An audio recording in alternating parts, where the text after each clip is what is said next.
Those are my official names as they appear in my ID. I'm married to 2 wives, so I am a corporal.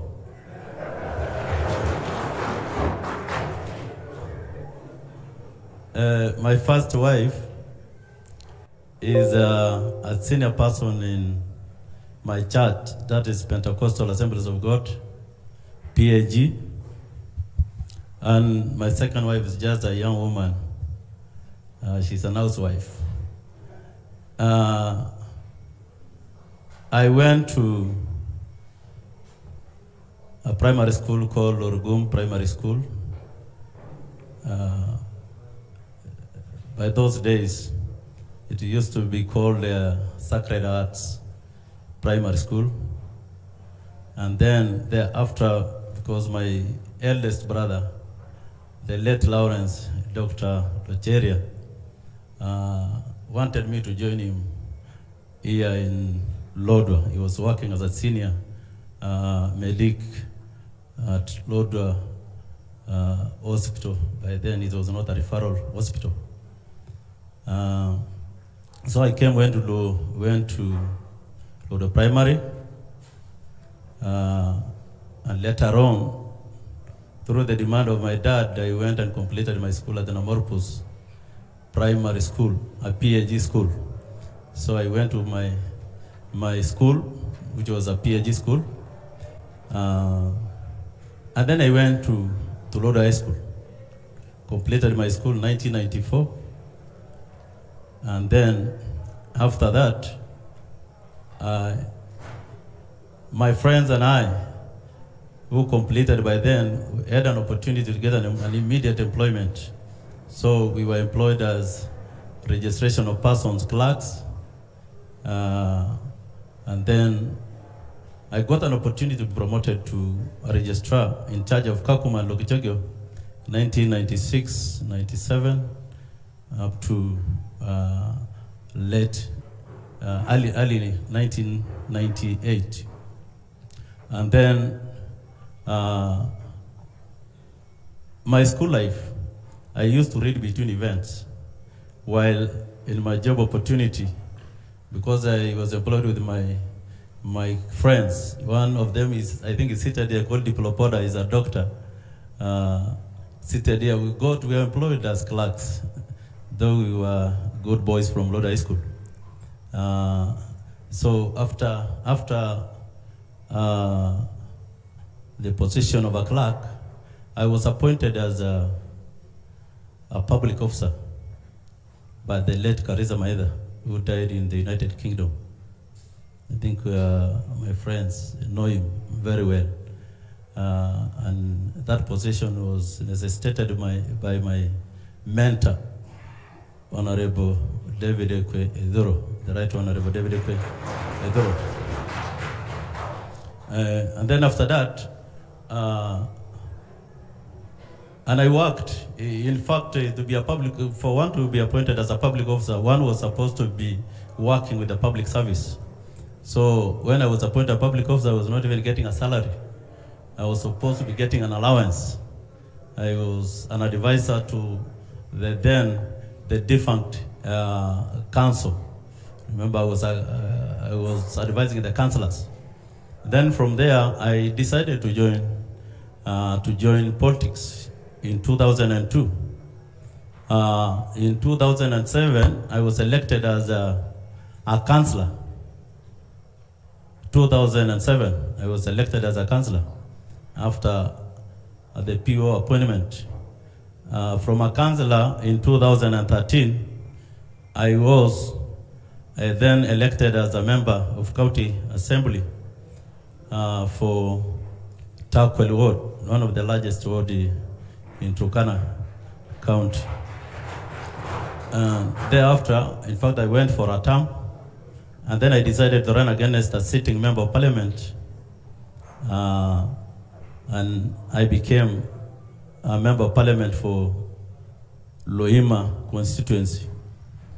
When I was a member So you're out of time, Bwana Napotikan. You are saying 25 minutes? 5. 5 minutes. So 5 minutes are done? 5 minutes are done, I'm sorry. Okay, thank you.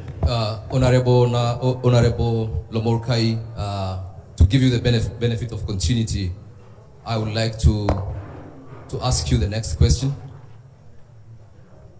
According to the statistics provided by the Kenya Economic Report 2021,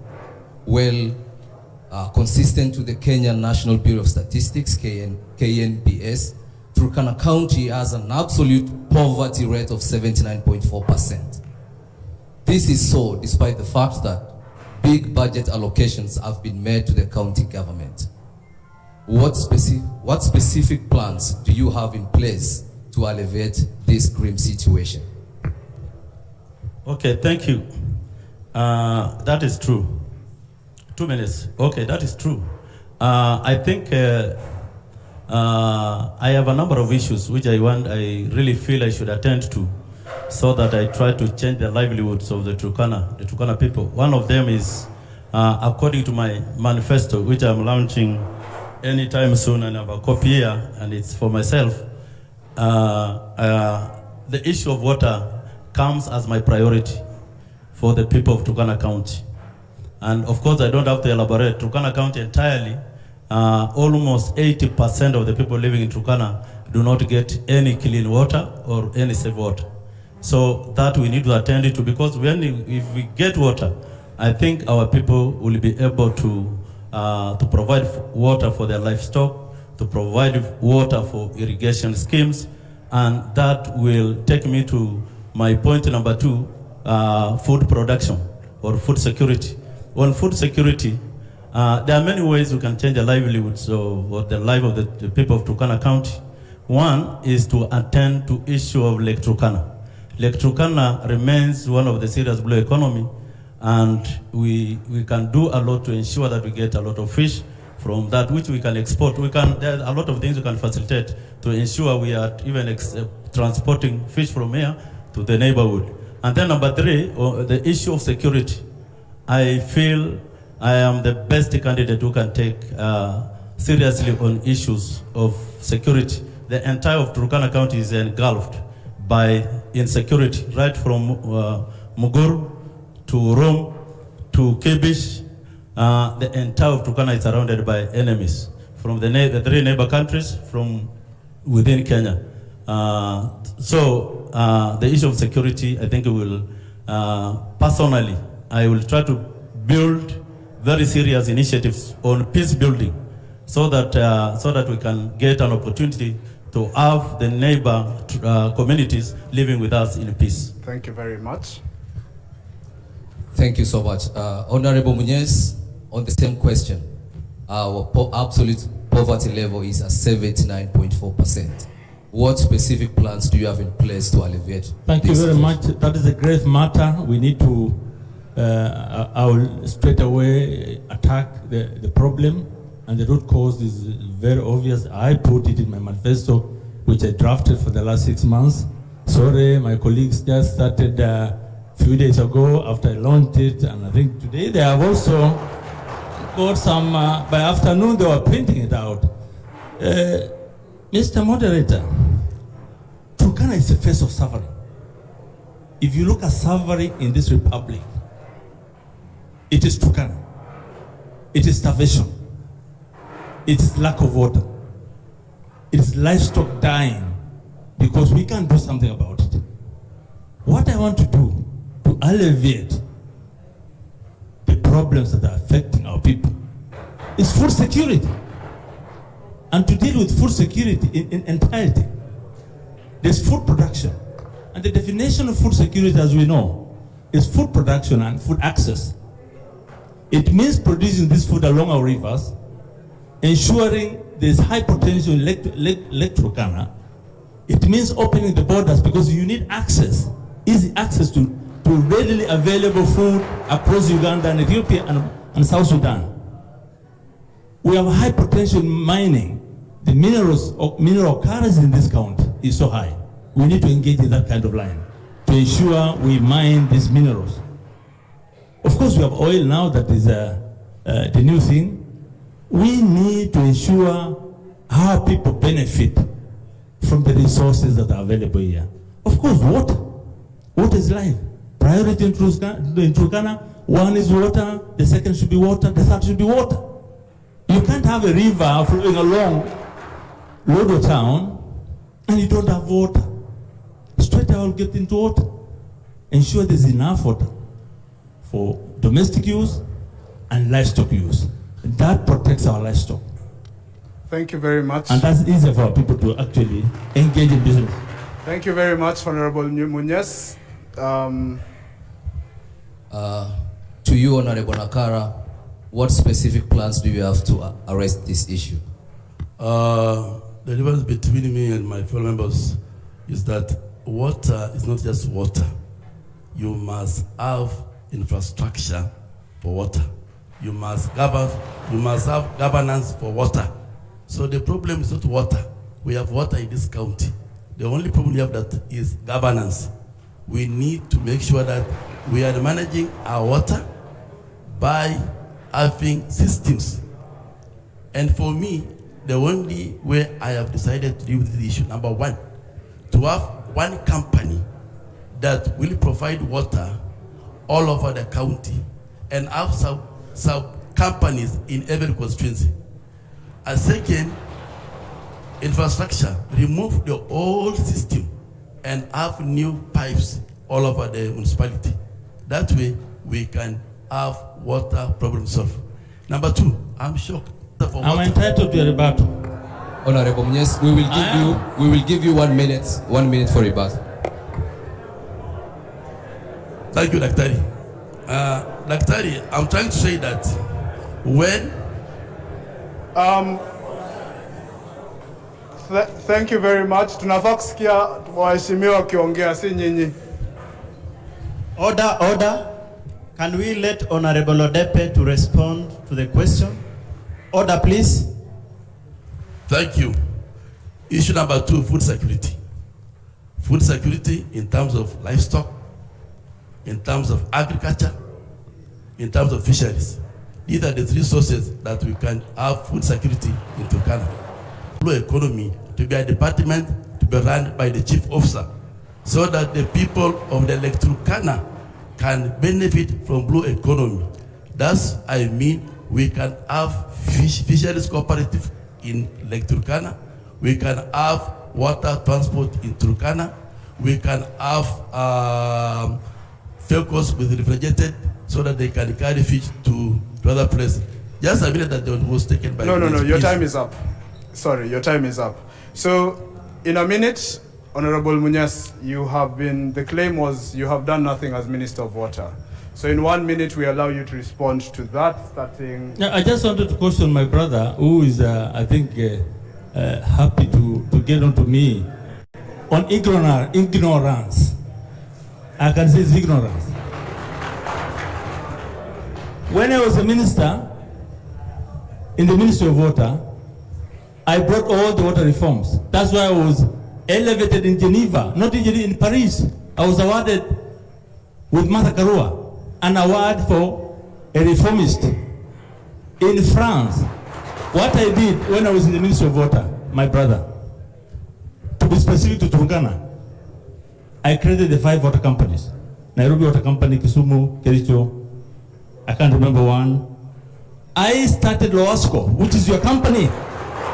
Here, I was the one who started it. I started the Katilu. That scheme that was dead, I revived it. It was under the Ministry of Water. I put in treasury, through my influence in cabinet, a directive that would allow Turkana to waive machinery. Time is up. That's why the ministry, the Spanish... Time is up, Honorable Munyes. I can say so much until tomorrow, on this one alone. Thank you, Honorable Munyes. And I think I'll start with you. Excuse me. Yes. Just on the issue of the security. Order, please. No, Order. We'll get back to that. Order, please. We'll get back to that. There are questions. Order. There have been pertinent things that each of you have mentioned. There are three critical things that we'll get back to. Security is one of them, so you'll have a chance to actually talk about that agenda when it comes there. So back to you, Honorable Muñez. You have talked about your achievements. Nonetheless, we have a question around the money that Turkana receives. We receive at least 10 billion, at the very least 10 billion per year, 35% of which is used for salaries and remuneration. There's a technical term that loses my mind. So it's about 6 billion for use. The question is in two places. Number one, how are you going to ensure your government and all your governments, each of you, the question goes the same, how are you going to ensure that your government is accountable for the monies that you receive? That's the first part. And secondly, Turkana equally receives a lot of development aid. How is the person of Turkana able to separate what your government does versus what development aid does? This is a moral issue that I think Turkana has faced itself with. The issue of corruption. The appetite of stealing. And when I speak here as a candidate, I know what these other candidates have done in this county. The appetite here is so much. Disrespect of regulations, laws, the PFM Act, that guides how we control finances in this county. You'll find somebody walking away with 200 million, supposed to be written checks, but somebody walks away with that kind of money. It is corruption. It all boils in corruption. A governor or colleagues here will tell you 12 billion is just a drop in the ocean. It has never been a drop in the ocean. If we love our people, if we want to change the paradigm, the image of Turkana, that everybody says is a negative image of starvation, image of people not getting enough water within Lodwa, with my brother here just looking at it. People not getting enough water in his own village. I come from the same village with him. If monies are going to be spent like that, donor monies come in, you put a project and pin another project that government has done it, and yet it's donors who have done it. It is happening in this county. It's a special county.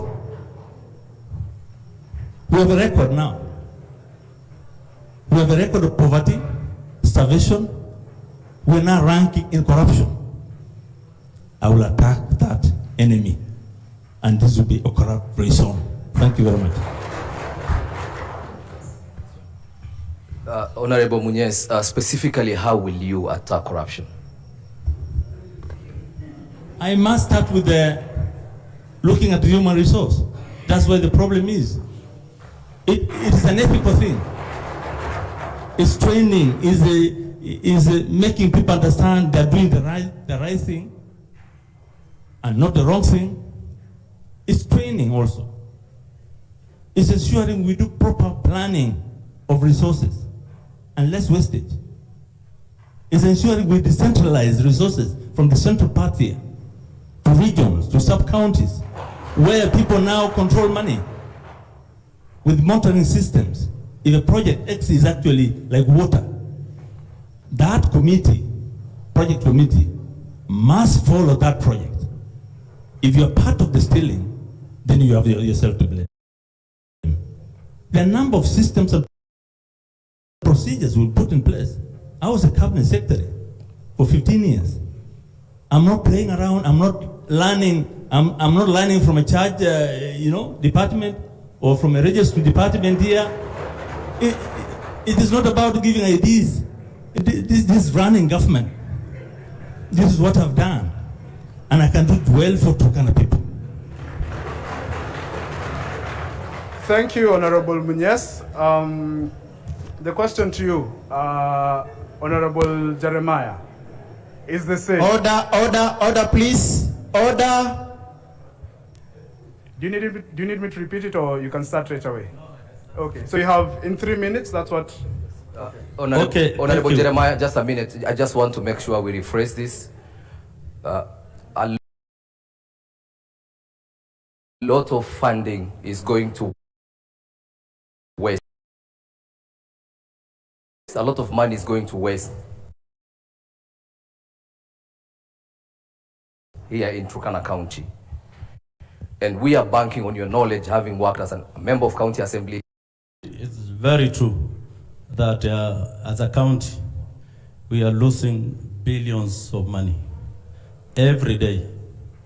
So I feel if given an opportunity by the people of Turkana County, of course in this county, if I can't speak on issues of corruption, nobody else will speak to them. So as the only person who has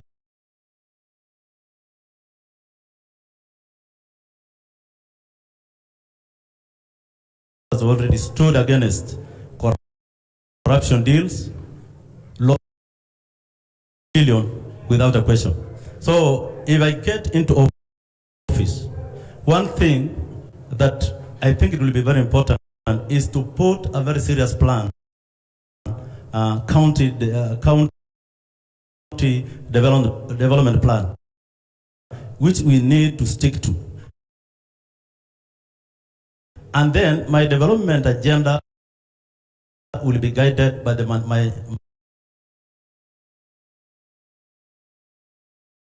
we need to ensure that those working and even handling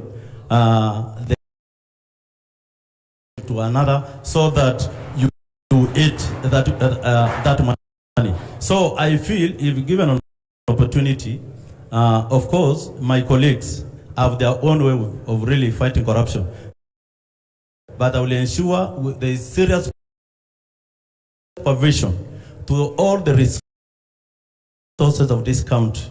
We will employ the right personnel, the right people in the finance office. You can get a finance person going to public works. So we need to have the right people handling the right work. Because of time, your time is too little for us. I think I have a minute. That is one major issue of integrity.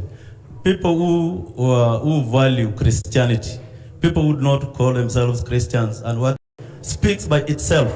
I'm one person, you cannot say he took money here, he took money here. Mine is to ensure money budgeted for projects. Those projects must be done to completion. In this county, money is deviated, is paid, the LSO is created to pay and budget to pay and budget the project, leaving the budget that was the project that was in the budget. Thank you, Honorable Jeremiah. Honorable Nakara. Thank you. I will address that question in two different ways. Number one, you can be proud of, because we have many problems in this county, and I'm surprised that my fellow members, they feel like 11 billion in a marginalized county like this one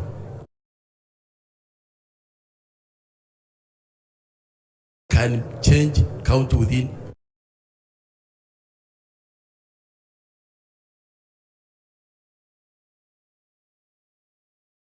one year. Second, for me to address that issue, I will actually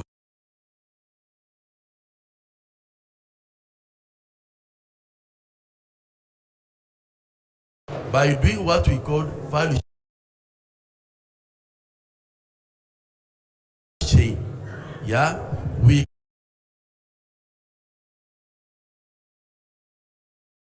tusikize Honorable Odepe tafadhali.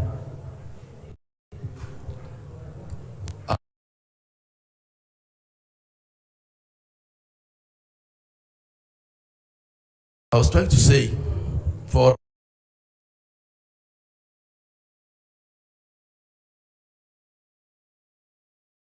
out of, you must get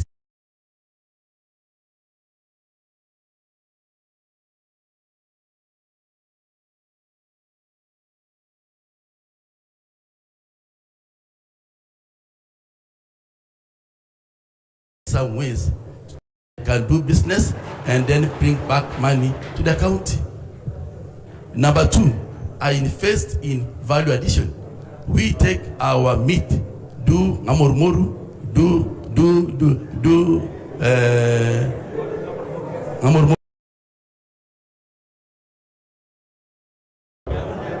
On the issue of the corruption,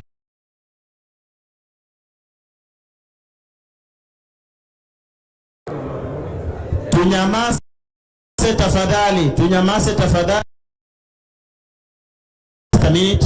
Order please. Ajibu hilo swali. Silence in the room. Order please. benefit. Order.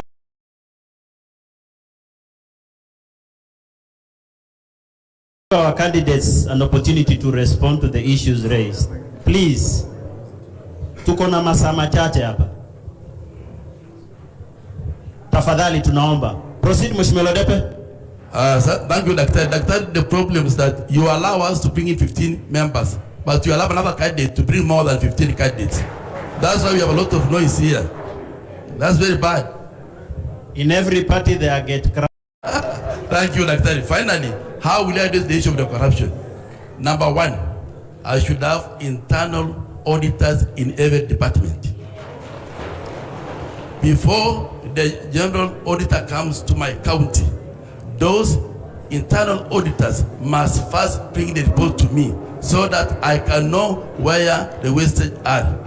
In the issue of the corruption that my brother has spoken about, you see, we have the institutions in this country. If you are corrupt and you have stolen the money, what's the work of EACC? What's the work of DPP? What's the work of DCI? That's the work, it's not my work. It's the work of the institution that you are paying to come and arrest the thief and take the thief to the court.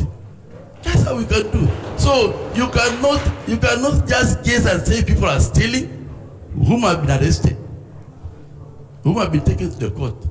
So you see, and these guys were there in that government. And that name, even a politician, came from the government. So for him to say that those who are there are stealing than him, that's a lie. And again, I want to dispute the issue that... Thank you. Thank just you. a minute. No. Your minute is over, unfortunately. You do. So in a minute, we'll give you an opportunity. But before we give you your minute, we need the people at the back to keep quiet. So I think it's your work now to make them keep quiet. Order, please. I would wish to notify you that this is Turkana University. It is our university. Ukikosa distraction yoyote, unajikosia wewe mwenyewe. Araibereni dukuliwa kumereka ngomoe. Atabuadera diwaka ni kalapatan. Nikaribu dukuliwa mwani mkulepek. Kelele tupunguze pia, tafadhali. Proceed, Mheshimiwa. Okay, I just wanted to say something about what my friend is trying to defend. Just because he could be a partner of the issues happening, maybe. The issue of corruption. The issue of corruption. Corruption starts with you. Point of correction. I have not said anything bad.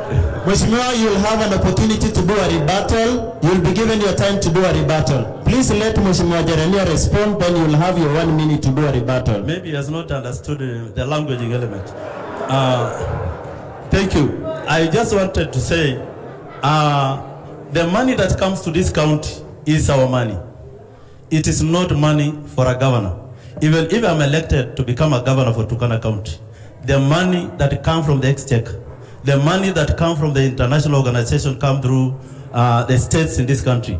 It is the work of leaders, elected leaders, to ensure they protect theft of their money, the money that is meant to provide project services to the people of Turkana County. So if you start defending at this stage, at this point in time, then if given an opportunity, you will be more worse than the one we are referring to have corrupted the money. Honorable Munyes, did you have... Moderator, this particular governor candidate has never spoken about corruption.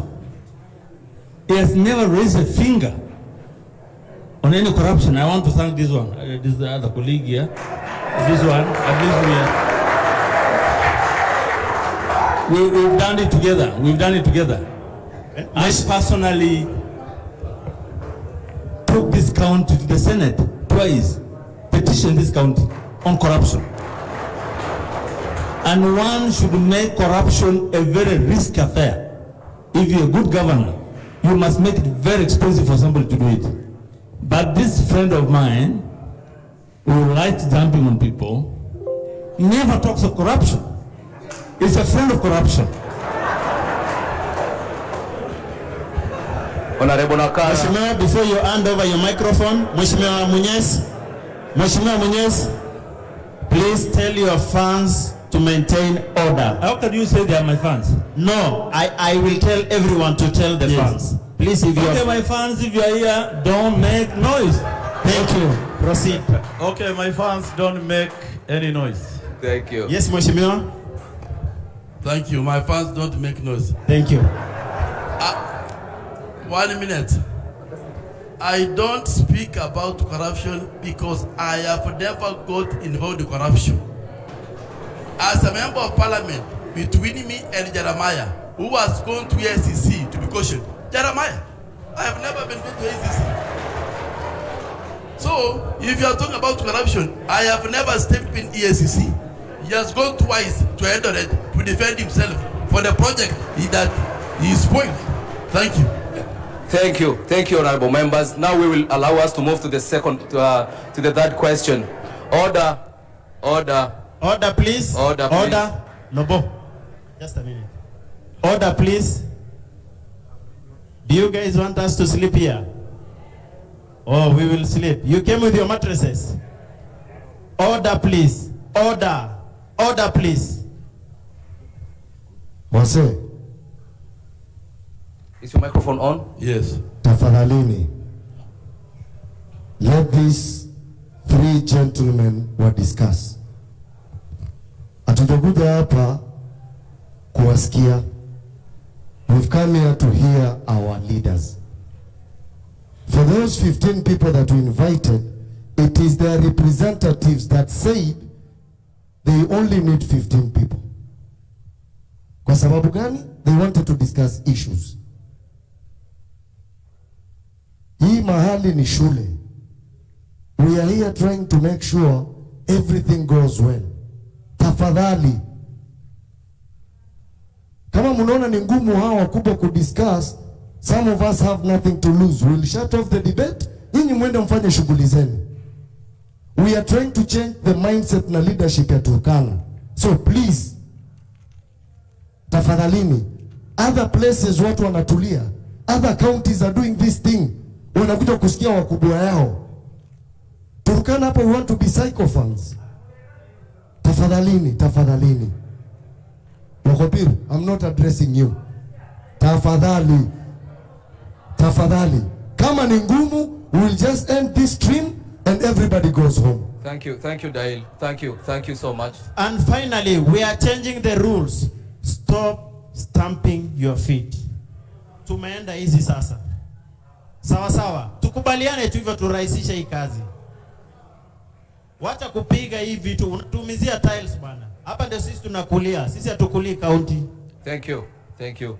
A final opportunity for our dear aspiring governors just to take us back into their track record. For you, Honorable John Munyes, the question is, in 2 minutes, good governance and leadership is critical for achievement of results.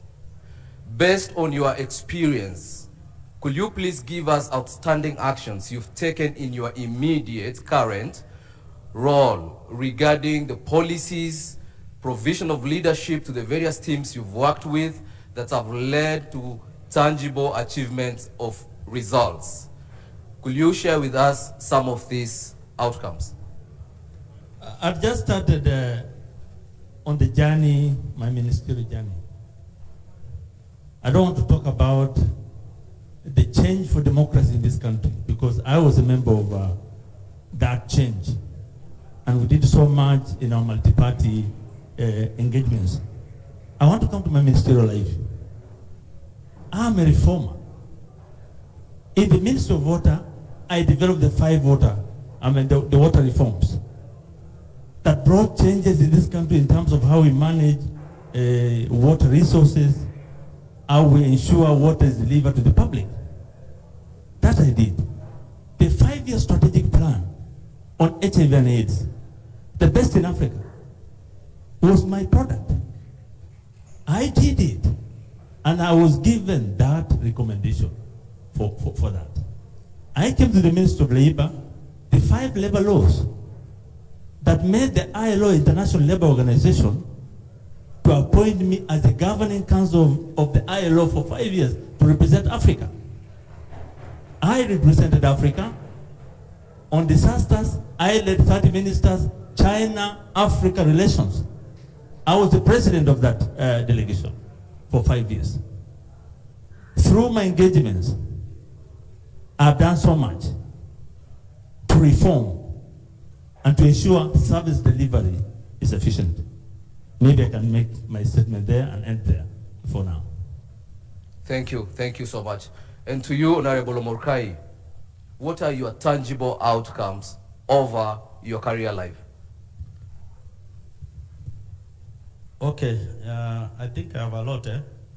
I have a lot to say about the issues of governance. Number one, you just mentioned the most recent. Currently, I'm a sitting member of parliament for Loima constituency for only 5 terms. I had my friend mention a few projects that he has done for 10 years. But in 5 years, through the spirit of consultation with my team, my core team, that helps me handle issues of development, I have managed, as a leader for Loima, to drill 28 boreholes for CDF, not for other organizations, for CDF. If I can count a few of them, I have done Napedukan, an area some of us, including my friends here, used to, when you are going to Kakuma, you can get people begging for water, doing this along the highway. I put water at Napedukan. There is now a serious training center. I put water at Katukurifta, at Morongor, at our border with the Pokot. I put water at a place called Omokori. I put water at a place called Namuruarangan, 28 good boreholes, each of them at a cost of 2.4 million. A cost of borehole in Turkana County government is 10 million. For a borehole, I do for 2.4 million. Meaning, if you give me 20 million, 30 million, I will give you the best results as a leader who is really burdened to achieve the best results as a leader. Number 2, as a leader, I have a hard time. I'm a represent. Thank you, Honorable Jeremiah. Your time is up. But just to confirm, very loyal. Let me just bring a small one. It's public knowledge that in the last 5 years, you can only talk of some Honorable Akuja. The projects we see in Loima were mainly done by Akuja. My brother could not do anything. The money disappeared into his pocket. So, we will give you an opportunity to have a rebuttal. Honorable, so to you, Honorable Nakara. 2004, I was given head of state commendation by His Excellency Mike Kibaki for the work I did in Turkana County. I built orphanage, diarrhea, Mission Lepe, House of Hope across here. You can see. I have drilled water when I was in Share International. Leave that one alone. That one is a story. Now, I have National Lodepe Foundation that gives students every year requirement for 4 months. Leave that alone. In education alone, I have built 14 high schools in Turkana Central. I have built 27 chief officers. I have given bursary to many students. To correct my brother, even me, I got those powers that were for UNICEF, not for CDF. They were for UNICEF, not for CDF. That's the truth. Thank you. Order, please. Order. So, Honorable Jeremiah, Boho Laukutimba, we need to clarify this. In a minute. Order, please. Order. In a minute, Thank you you. are allowed to. Thank you, my friend, for giving me this chance. Number two, I feel when we are here, we need to be guided with serious integrity. If you are indeed a Christian, allow your mouth to speak truth. Because the projects I'm talking about are projects I said are not NGOs projects. I remember the South Korea embassy gave us 600 million. He was given 300, I was given 300. I don't count those balls. There were 44 balls for me. So I'm not counting for NGOs. I'm counting for if I think you stay here, then I take you tomorrow around, and then he takes you to his project. You can get in 2020, 2019, like that. So I don't live in those areas. I'm a Christian myself, a serious one. I don't lie. Thank you, Honorable Jeremiah, and also thank you for the invitation. I think it's very important to upeleke raia uko. Here's the next question.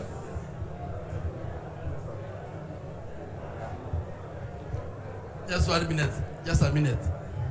Just a minute. Not a lot. Order, please. Just 1 minute, sir. Just a minute. We're actually coming to you with the next question, so Okay. you can answer it as you make your remark. Order. Thank you, sirs. So we're going to the next thing, which is the state of economy, the state of the Turkana economy. The state of the Turkana economy. So the question is, the cost of doing business in Turkana is very prohibitive. To grow SMEs and enabling business environment is a basic requirement. There is a lack of sufficient amenities in Turkana. Infrastructure, poor roads, drainage, sewage, water. So the question is, what is your concrete plan for business owners and investors to invest in this country? Taking into account, you just told us that you have plans to give us loans for the people, you have plans to multiply and do value chain addition. So what, besides that, which you said earlier, so I'm making reference to that you said earlier, what are the actual business plans? What are the actual plans? Thank you. 2 minutes. Just let me take just 5 seconds to respond to Jeremiah.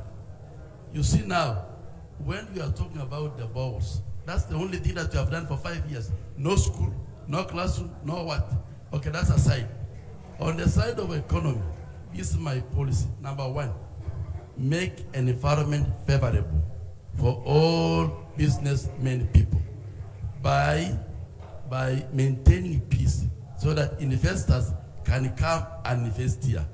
Number two, we are going to get title deeds for our plots here so that you can go to the bank, take a loan through your title deed and come and invest in the business. Number two, my government is going to give grants to those who are doing small businesses so that we can uplift them. Number three, I am allocating 500 million to improve the businesses by putting that money in the bank and encourage my people to go and take loans and pay small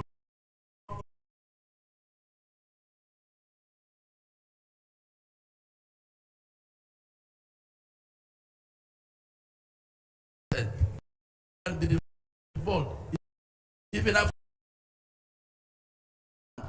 yeah, to motivate more investors to come, so that I can give them land for leasing. Then they can do their business there, and then after that period, they can turn back the land. And finally, I can get a industry park whereby industries here can do their industry work in people. Thank you. Thank you, Honorable Nakara. Just a follow-up to that question. Licenses, you have the levies and the taxes, all those.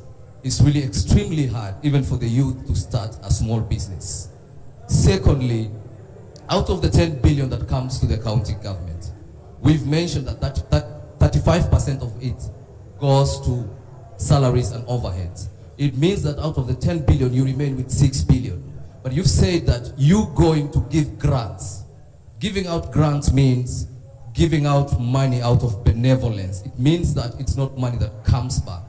Will the 6 billion really be enough to give out as grants? Will the 6 billion still be enough to cover development programs? Is this realistic? Very good. On the issue of license, if you have a shop and you are selling mra, you are selling a kiosk, and you are doing in your socio-economic of a picture, thank you. Give you one license. Thank you, Honorable Nakara. Just a follow-up. License for kinyozi, license for mra, license for kiosk.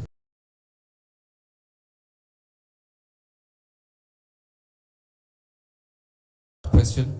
My manifesto, that's what we call trade, investment, and partnership. Yeah, we will request our partners to assist us in getting grants so that we can give our people. Good.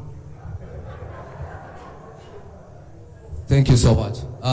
To you, Honorable Lomorkai, the cost of doing business. This is really an emotive issue here. It's one thing that's applying brakes to the Turkana people not to do business.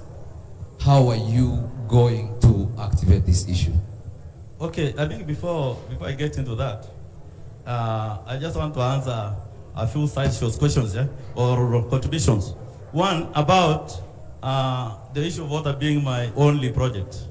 In Loima, I believe it's the only constituency that received, through my serious effort as a member of Security Committee, a police patrol unit, a platoon at the border of us and Uganda. That's the first one along Loima region. About schools, the secondary schools are built and properly equipped, not a classroom and a toilet. I've built a Rengipi Secondary School, fully equipped with dormitories, with all the classrooms, with water. I've built Lorugum Secondary School, a new secondary school, with our whole fence, with all the classes, with the administration block. Yeah, I don't have really to, because this bishop has issues with the people. Okay, let me just go right into that question. The issue of investors. One very important issue with investors, so that investors come to your county or to your country or to your place, you need to ensure there is a conducive environment for that investor. So personally, because even those investors working in Loima, it is only in Loima that investor will come and you will work without interference, because I want investors to work in Loima. So conducive environment is very, very important. Number two, an investor, we need to create some MOUs. If investors are really willing to come into your county, you discuss issues and then you make a memorandum of understanding of things you want that NGO or those NGOs to do in your particular area. So you must sign something very serious and binding, so that when they are operating, the CSR maybe that is meant for your people is given to your people according to their movement. It would be best if they want to put many balls, you allow them, give them land. That is what will motivate the investor. So I feel if you give me an opportunity to become a governor of this county, I am the only member here among the three who can ensure that extra funds, because with me here I have a wealth creation issue that will entertain the coming in of investors. That I will explain later when you ask that question. Thank you so much, Honorable Murukai. To you, Honorable Munyes, the cost of doing business in Turkana is locking out so many people from starting business. And I'm talking about the licenses, I'm talking about multiple licenses, the levies, the taxes, and all those things. Question is, what is your concrete plan for business owners and investors who will want to invest in the county? First, to respond on the first one, I think we need to streamline those levies and taxes. And how do I do it? You create capacity in the Chamber of Commerce. There's a business community here. Don't force them, engage them. Make them bring those ideas. Build your strategy on what the public wants from you as government. It is their government. You cannot throw things on them. The second thing you need to do as you define economy, this is a microeconomy. So you must look at the livelihoods. What is the livelihood of Turkana? It's dealing with livestock and agriculture, plus dealing with the fishing sector. So we must work on those industries to ensure they're thriving. The other thing I wanted to do, and which I support my colleagues, is title deeds. We must create an environment where people have ownership of land. That way they can have incentive to actually develop that piece of land. We have advantage in this county that strategically Turkana borders 3 countries. And if there's business, it's for us to open up those businesses so that our people can go across Uganda, Ethiopia, to bring business into this county. We need to support the youth and the women. They're active. If given the right incentive, then they can turn around this economy. And I said, let's emphasize, let's bring more investment here. And how do we bring that investment? Ensure we have dignity in this county. Investors will come. Money will flow into this county if we cut down on corruption. Change the face of Turkana, ensure it's a very attractive project. Turkana should be attractive to the public. Then money will just start coming. The right infrastructure is in place. The president has given us a road. The best highway to South Sudan. Take advantage of that.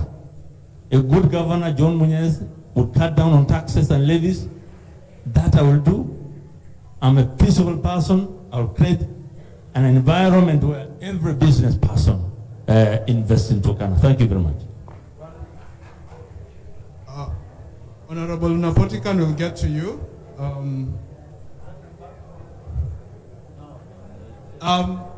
We'll start with where one of the points you've said, Honorable Munyes.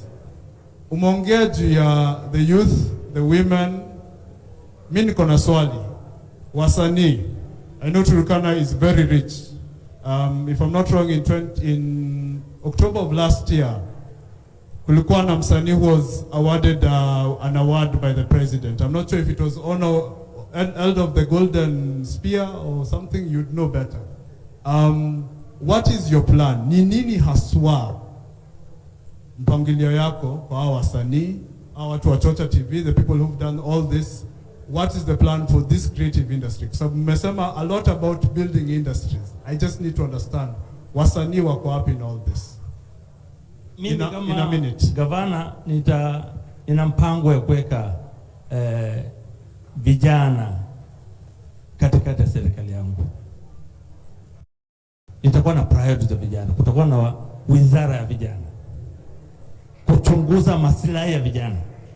Na kuhakikisha wanapata biashara vizuri, wanafanya biashara vizuri, wanapata loans.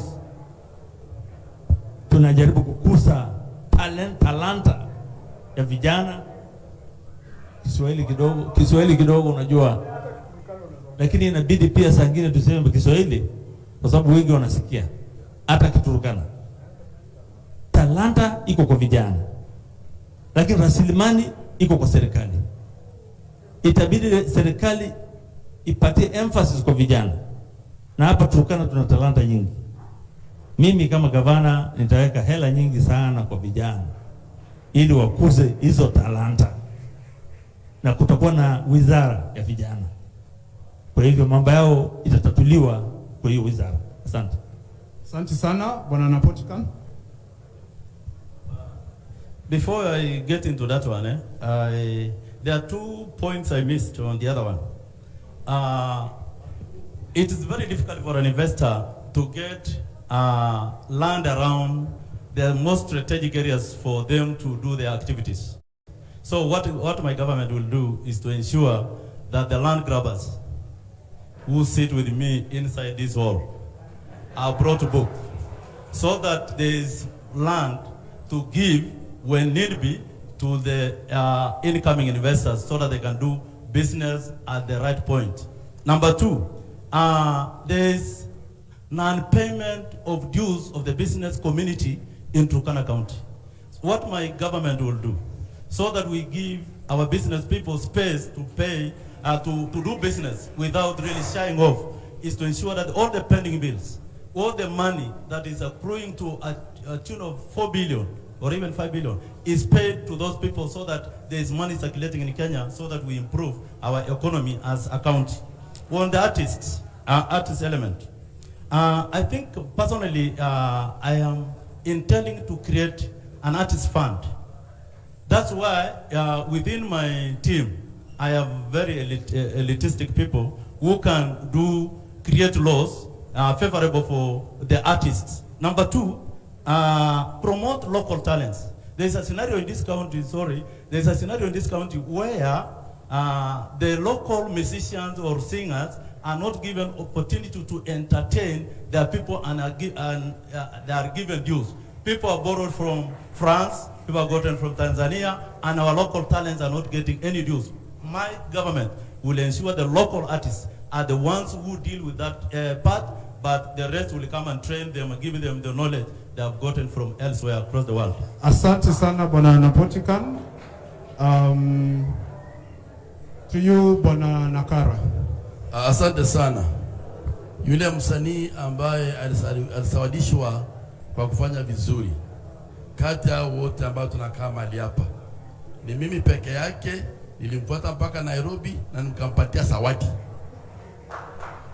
kwa sababu ya kuweka jina la Turkana juu. How do you know we did not? I don't.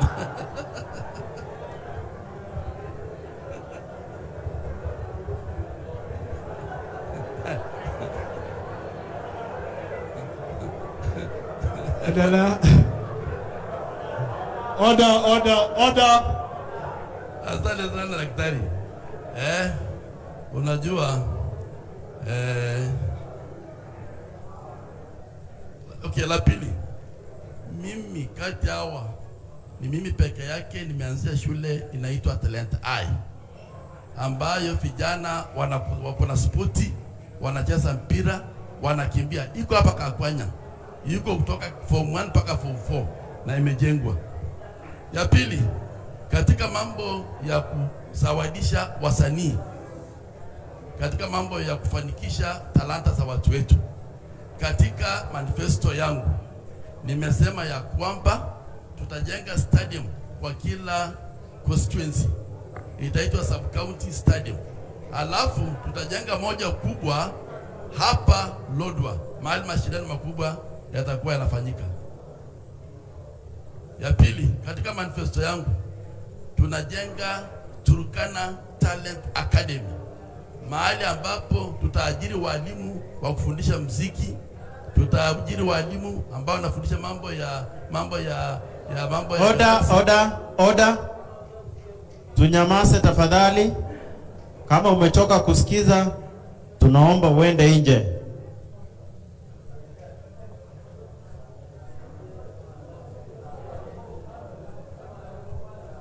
Order.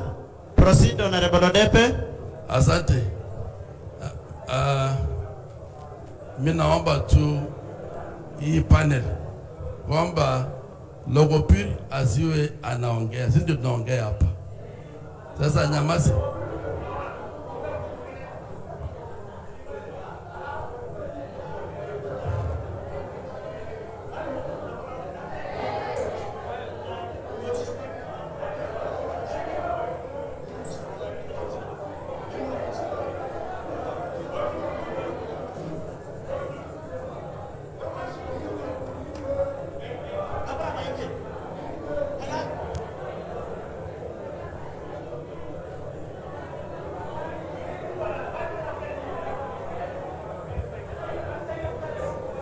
We, Logopir. Logopir.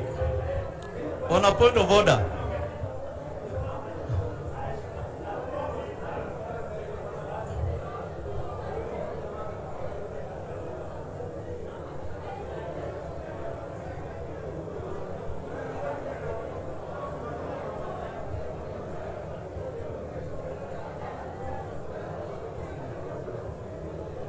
On a point of order.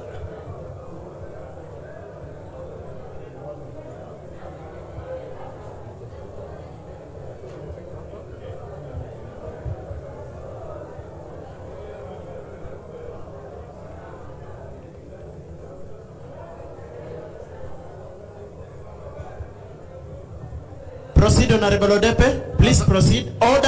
I was raising a point of order, which is normally granted. I'm just requesting like this, because from this side, from this end, this scenario pointing people by their names, in fact, it instigates a lot of agitation. So, like Logopir is just seated there, let us not refer people by their names, because I know others were making noise. So, but I want to ask Logopir. Logopir, please, because you are even adorned in my attire. Ni vizuri hata utoke nje. Lakini, but my appeal, Sisi, to let us go to issues that will help us, help our people, not just referring people by their names. Thank you. Asante sana, Mheshimiwa. Order. Moderators, just a minute. Order, please.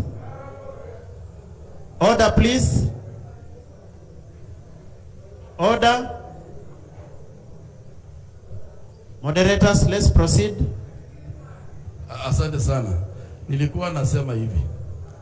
Katika uongozi wangu, bali nawaambia watu wa Turkana County wanipatie, niko na maono ya kuanzisha akademia ya usanii katika kaunti hii. Kwa sababu mimi mwenyewe napenda kupeana moyo kwa wasanii wetu hapa. Na hiyo ndio sababu nilijenga shule inaitwa Talent Eye, ili vijana wetu wakiwa bado shuleni wanaanza kucheza wakiwa shuleni. Ya pili, niko na maono ya kutambua talanta kuanzia grassroots. Alafu tunaweka team itakayoakilisha Turkana katika region ya Rift Valley mpaka national. Na hiyo itakuwa inafadhiliwa na serikali yangu ya county government. Mwisho, katika manifesto yangu nimeweka ile tunasema annual festival day, mahali ambapo tunaita wasanii wote, wale wa drama, wale wa kuchekesha, wale wa kuimba, wanakuja wanashindana na serikali yangu, yule atakayepita na msukuma mbele wa ufadhili. Asante. Asante sana Bwana Lodepe.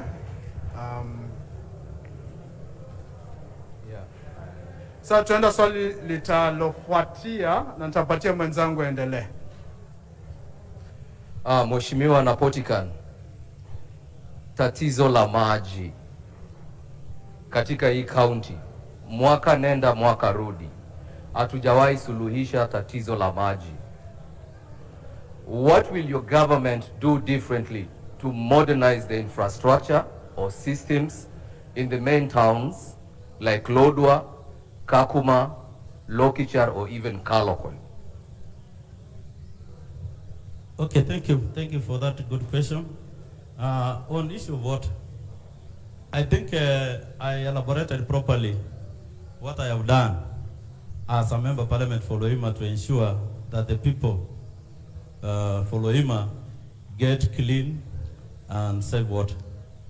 I have put balls for CDF, contrary to what the other guys say.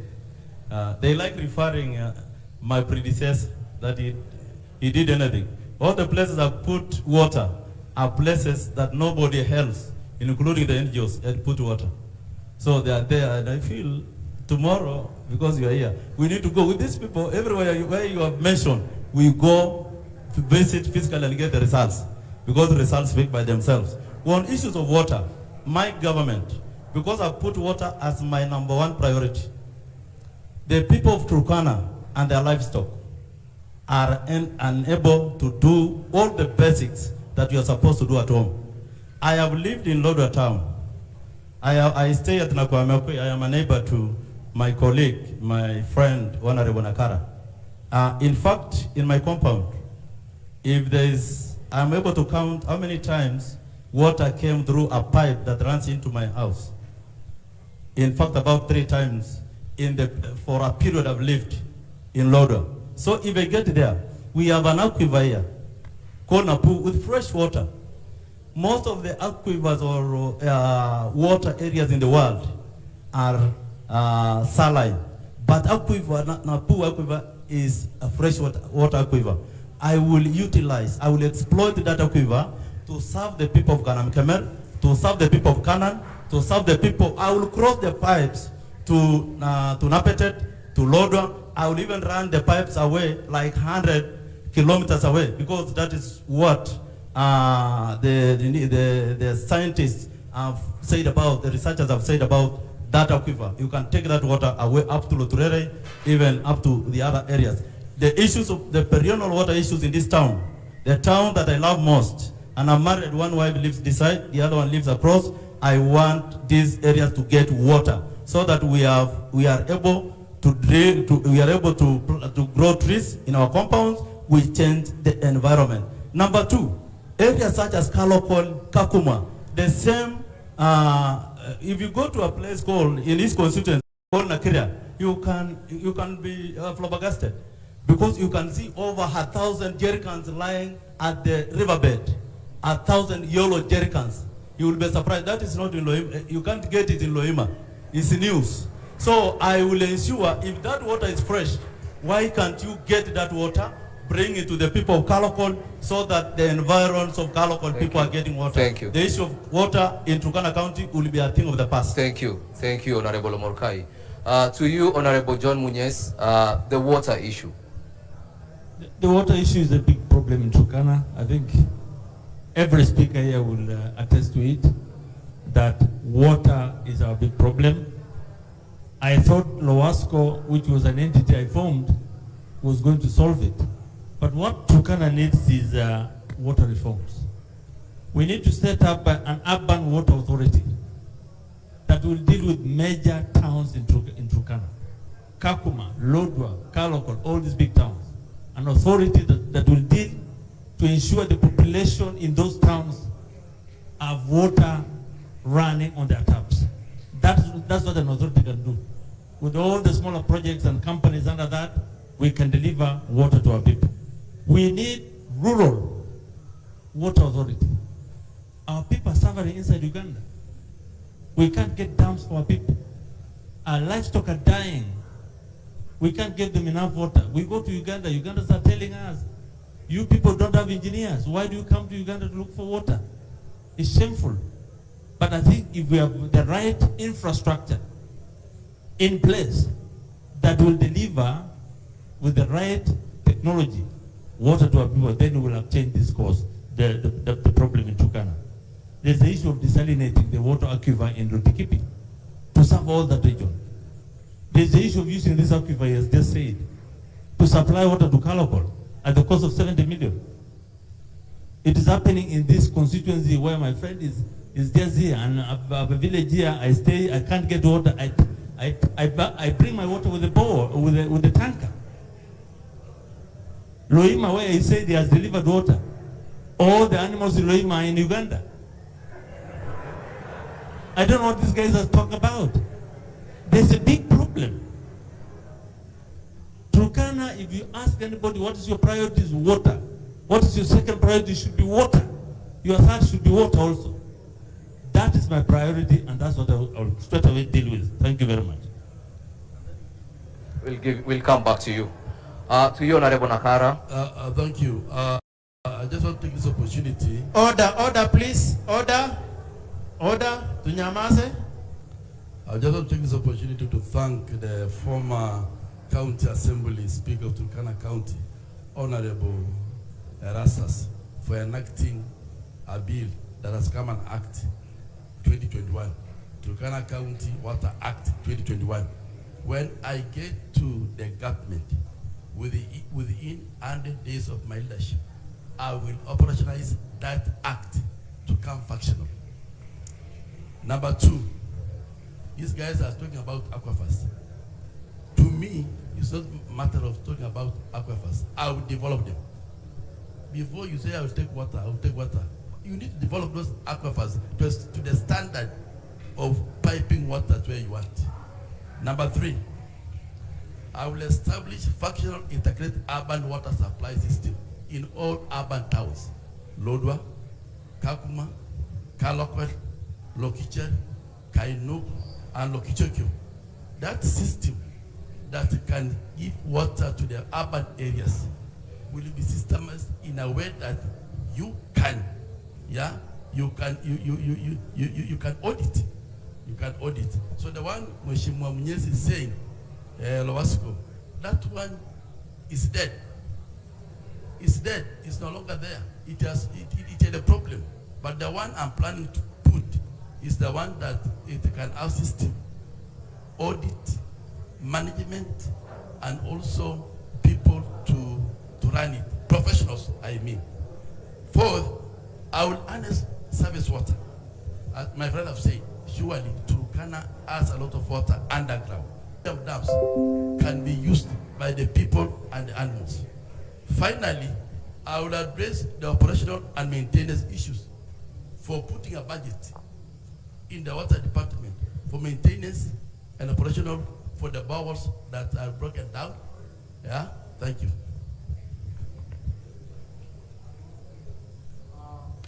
Honorable Jeremiah, it seems that these boreholes seem to have a problem. Is there any public document that shows what you have done and what you haven't done? I think that's the question, and you should direct us to where we get this public document. Okay, I wanted to reply on something peacefully.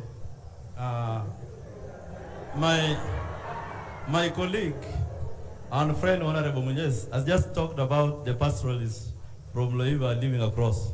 In fact, the greater issue there is pasture. But I also want to tell you, all their livestock from Turkana West, from the places such as Lokitokyo, live across the other side. So, whether you talk about Loima, but along my borders, if you go to Lomogori, there is water. If you go to the entire border, if you go to Namurare, I've put water. If you come downwards a little bit like this, I've put water at Nakwapua. I've put water at Marakalo. All those are periphery areas of Loima. What you is supposed to say, maybe that water, because it's not my function to actually dig water. That element is fully devolved. But because I know that cannot be done by this county to my people, I request the board, the CDA board, that give me a leeway to implement water projects, because that is what I feel is a priority for the people of Loima. Those balls are live and kicking. We can visit and see. Thank you, Honorable Jeremiah. Point of information. Okay, so your point of, it's a point, so make your point. Yes, I sit in Parliamentary Committee on National Government, SCDF. We are the one who approve the projects. The question that you have asked, where would we get the document that show that he has built those bubbles? Because I sit in that committee myself. Yeah. So should not lie to the public. Moderator, I thought my brother could appreciate. Which brother? Jeremiah. Okay. What Turkana is going through. In Turkana, and this was shown by the President Museveni and Uhuru the other time when they took us to a dam in Uganda. We don't have mega dams. In Loima, in Turkana West, in all these places.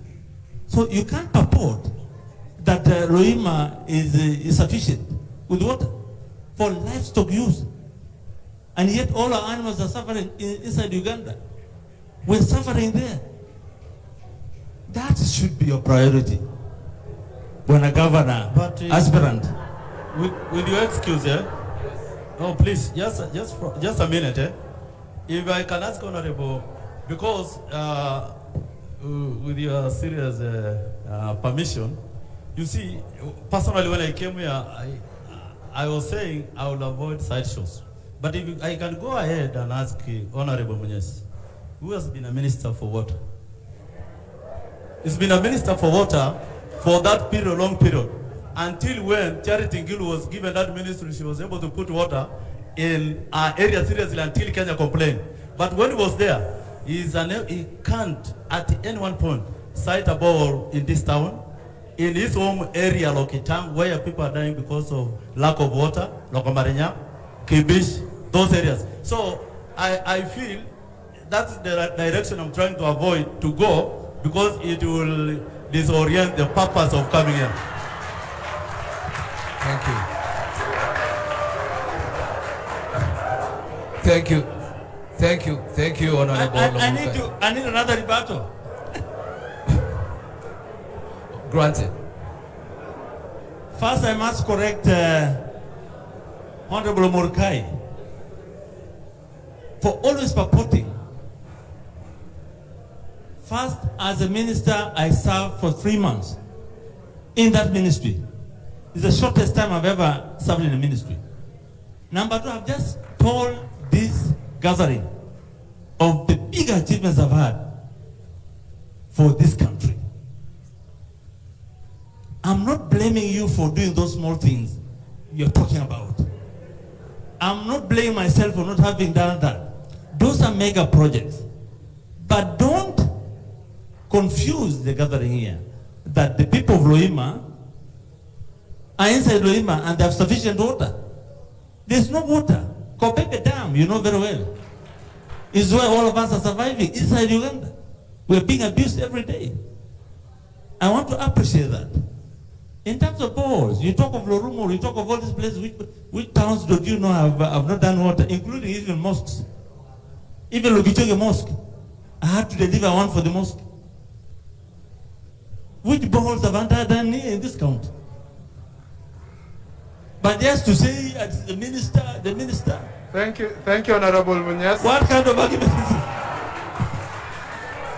Thank you, Honorable Munyes.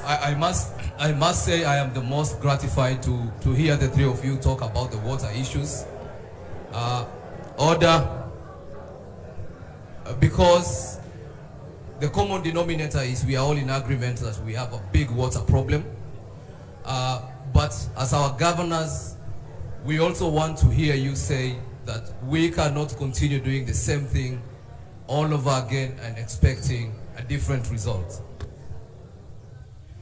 With regards to the pastoralists, their water demand is entirely different. Their water needs are entirely different from the urban and the peri-urban and the rural water needs. Thank you for clarifying that. The next question. Lodwar, our biggest town, with a population of about 86,000 people, to this day and time, we do not even have the simplest of the sewerage water system, the sewerage and waste water system. We do not have elaborate drainage. In your manifestos, are you thinking of establishing sewerage systems in any of the towns, including Lodwar? To begin with you, Jeremiah. Okay, I think some of these questions are repeating themselves. Personally, I get an opportunity to serve as the second governor for Turkana County.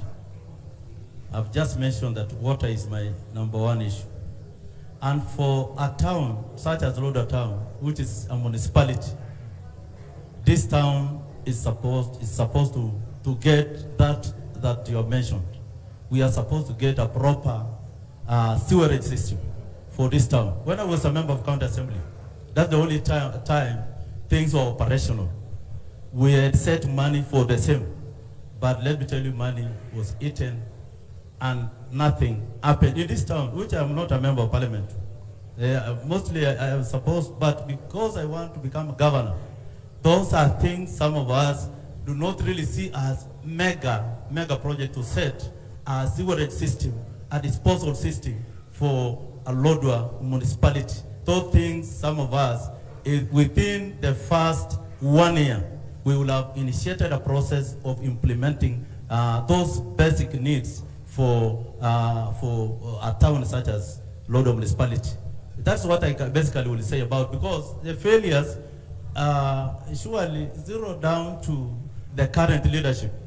Let us get a different lot of leadership so that we try to intervene and save our municipality in the most cheapest way possible.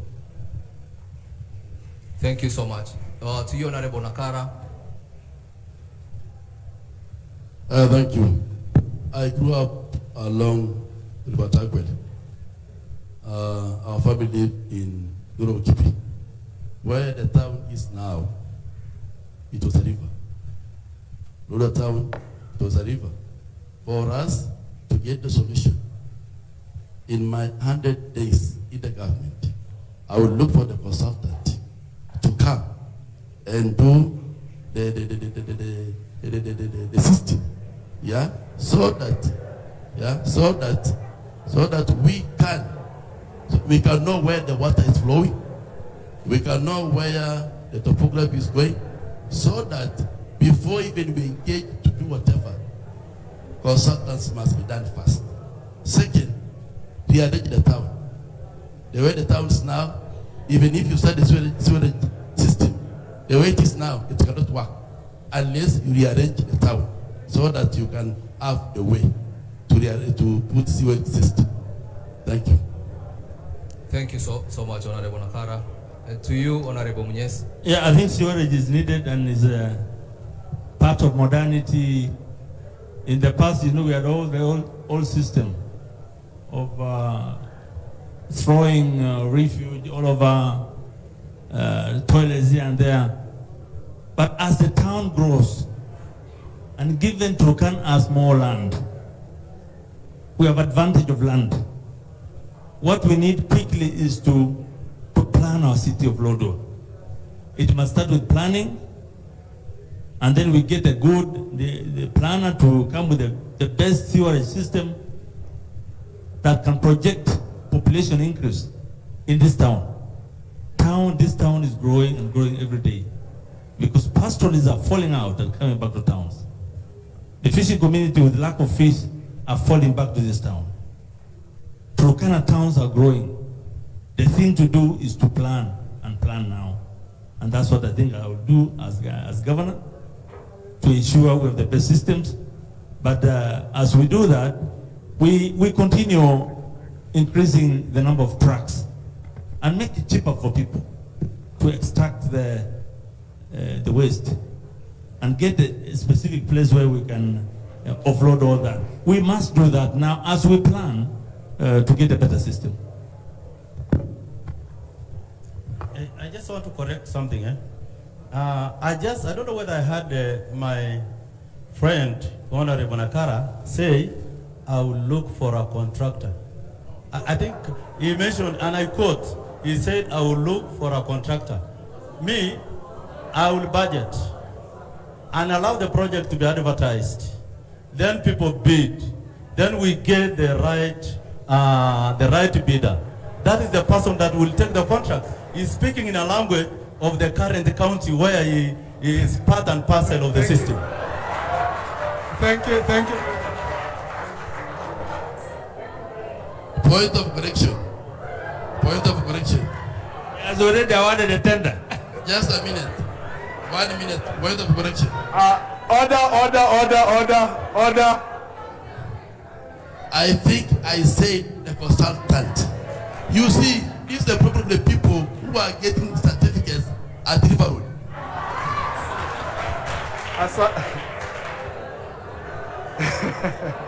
Thank you very much. But moderator, Yes. Thank you very much. even a consultant you have to procure in the right manner. Thank you very much. Thank you very much. Thank you. Thank you. Asanteni sana. Order. We will have a 5 minutes commercial break, and from there we will start with online questions. Please, you can have a short break, strictly 5 minutes.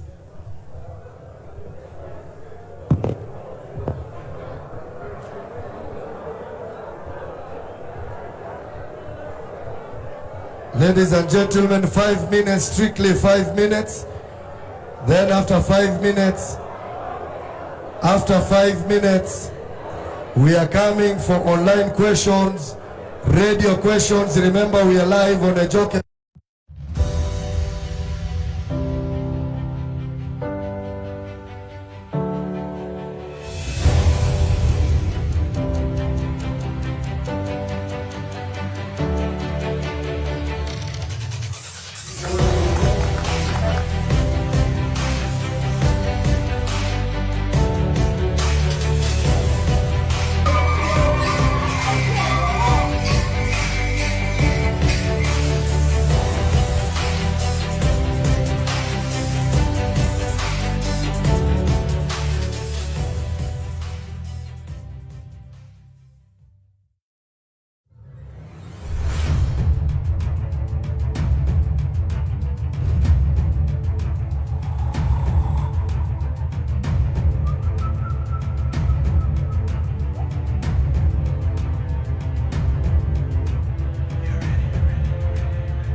Turkana University was established in 2017.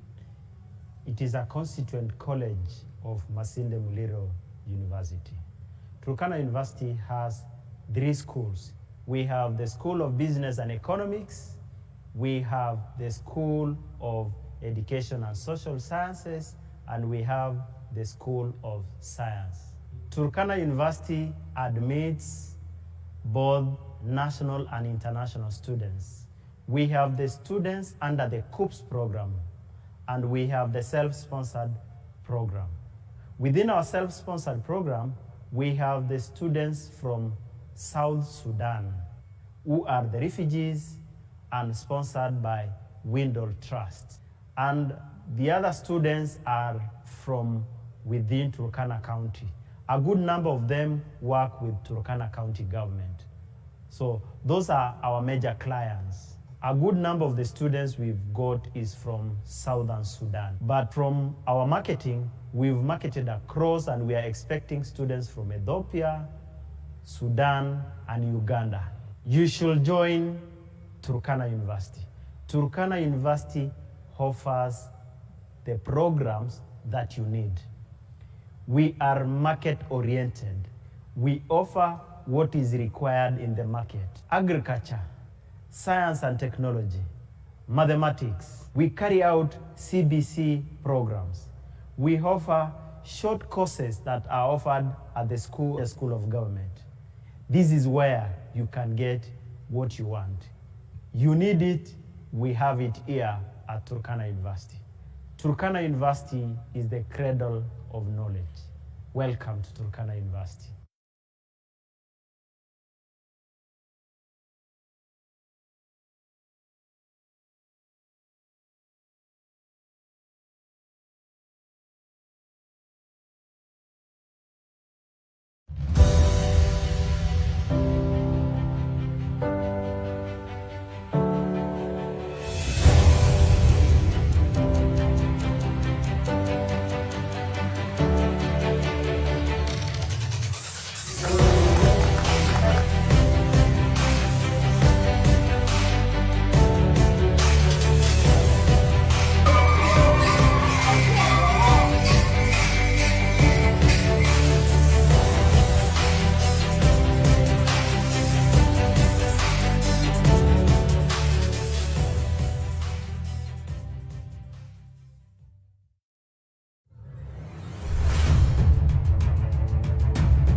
Turkana University was established in 2017.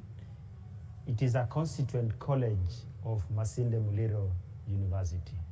Turkana University has 3 schools. We have the School of Business and Economics, we have the School of Education and Social Sciences, and we have the School of Science. Turkana University admits both national and international students. We have the students under the COOPS program, and we have the self-sponsored program. Within our self-sponsored program, we have the students from South Sudan, who are the refugees and sponsored by Windle Trust. And the other students are from within Turkana County. A good number of them work with Turkana County government. So those are our major clients. A good number of the students we've got is from Southern Sudan. But from our marketing, we've marketed across, and we are expecting students from Ethiopia, Sudan, and Uganda. You should join Turkana University. Turkana University offers the programs that you need. We are market-oriented. We offer what is required in the market. Agriculture, science and technology, mathematics. We carry out CBC programs. We offer short courses that are offered at the school, Kenya School of Government. This is where you can get what you want. You need it, we have it here at Turkana University. Turkana University is the cradle of knowledge. Welcome to Turkana University.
Turkana University was established in 2017. It is a constituent college of Masinde Muliro University. Turkana University has 3 schools. We have the School of Business and Economics, we have the School of Education and Social Sciences, and we have the School of Science. Turkana University admits both national and international students. We have the students under the COOPS program, and we have the self-sponsored program. Within our self-sponsored program, we have the students from South Sudan, who are the refugees and sponsored by Windle Trust. And the other students are from within Turkana County. A good number of them work with Turkana County government. So those are our major clients. A good number of the students we've got is from Southern Sudan. But from our marketing, we've marketed across, and we are expecting students from Ethiopia, Sudan, and Uganda. You should join Turkana University. Turkana University offers the programs that you need. We are market oriented. We offer what is required in the market. Agriculture, science and technology, mathematics. We carry out CBC programs. We offer short courses that are offered at the Kenya School of Government. This is where you can get what you want. You need it, we have it here at Turkana University. Turkana University is the cradle of knowledge. Welcome to Turkana University.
Honorable Nakara.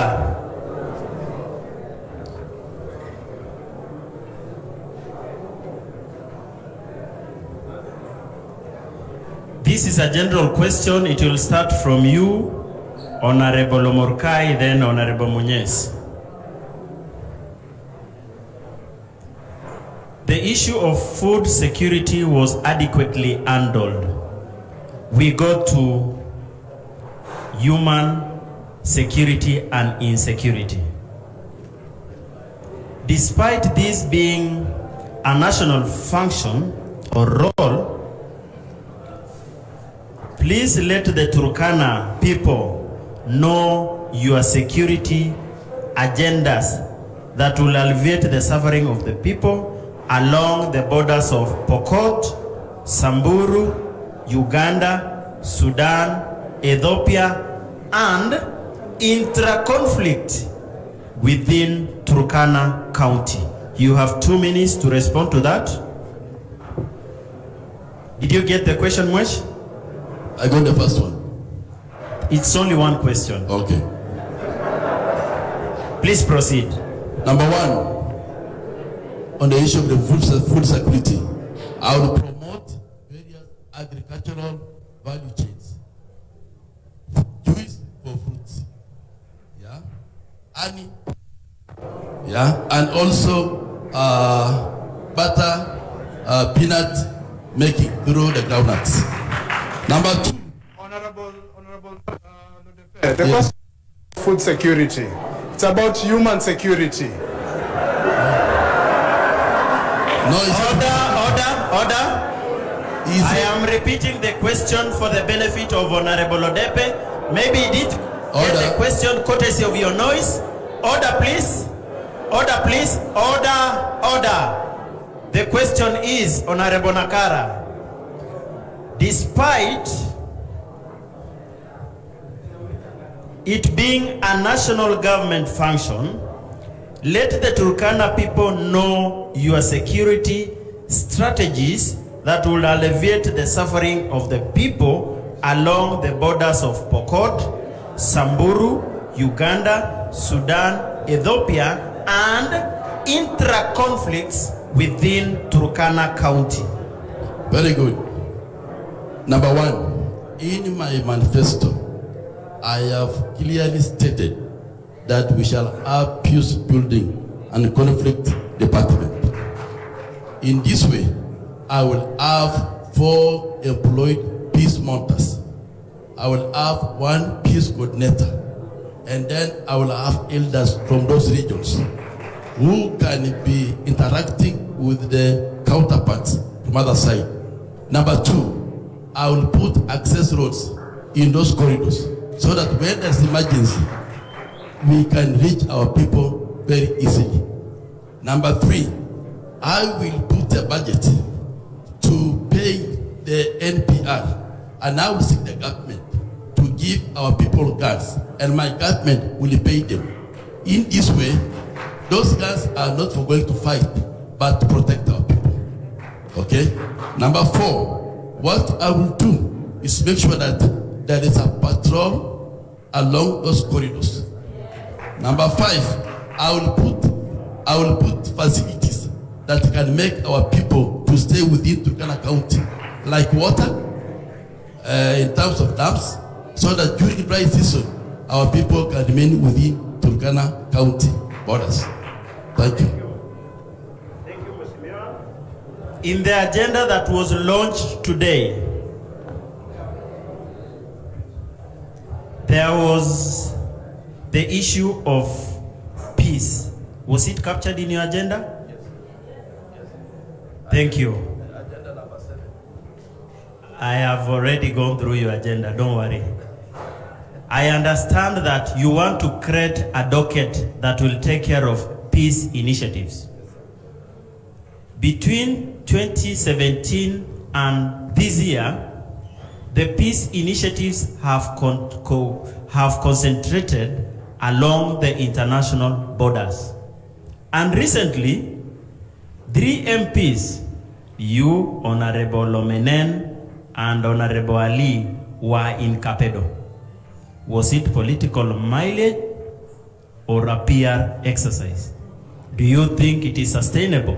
Thank you. How can you surely, like pronounce that was a play issue when we lost a big person in the government? We went there because our people were attacked. Order.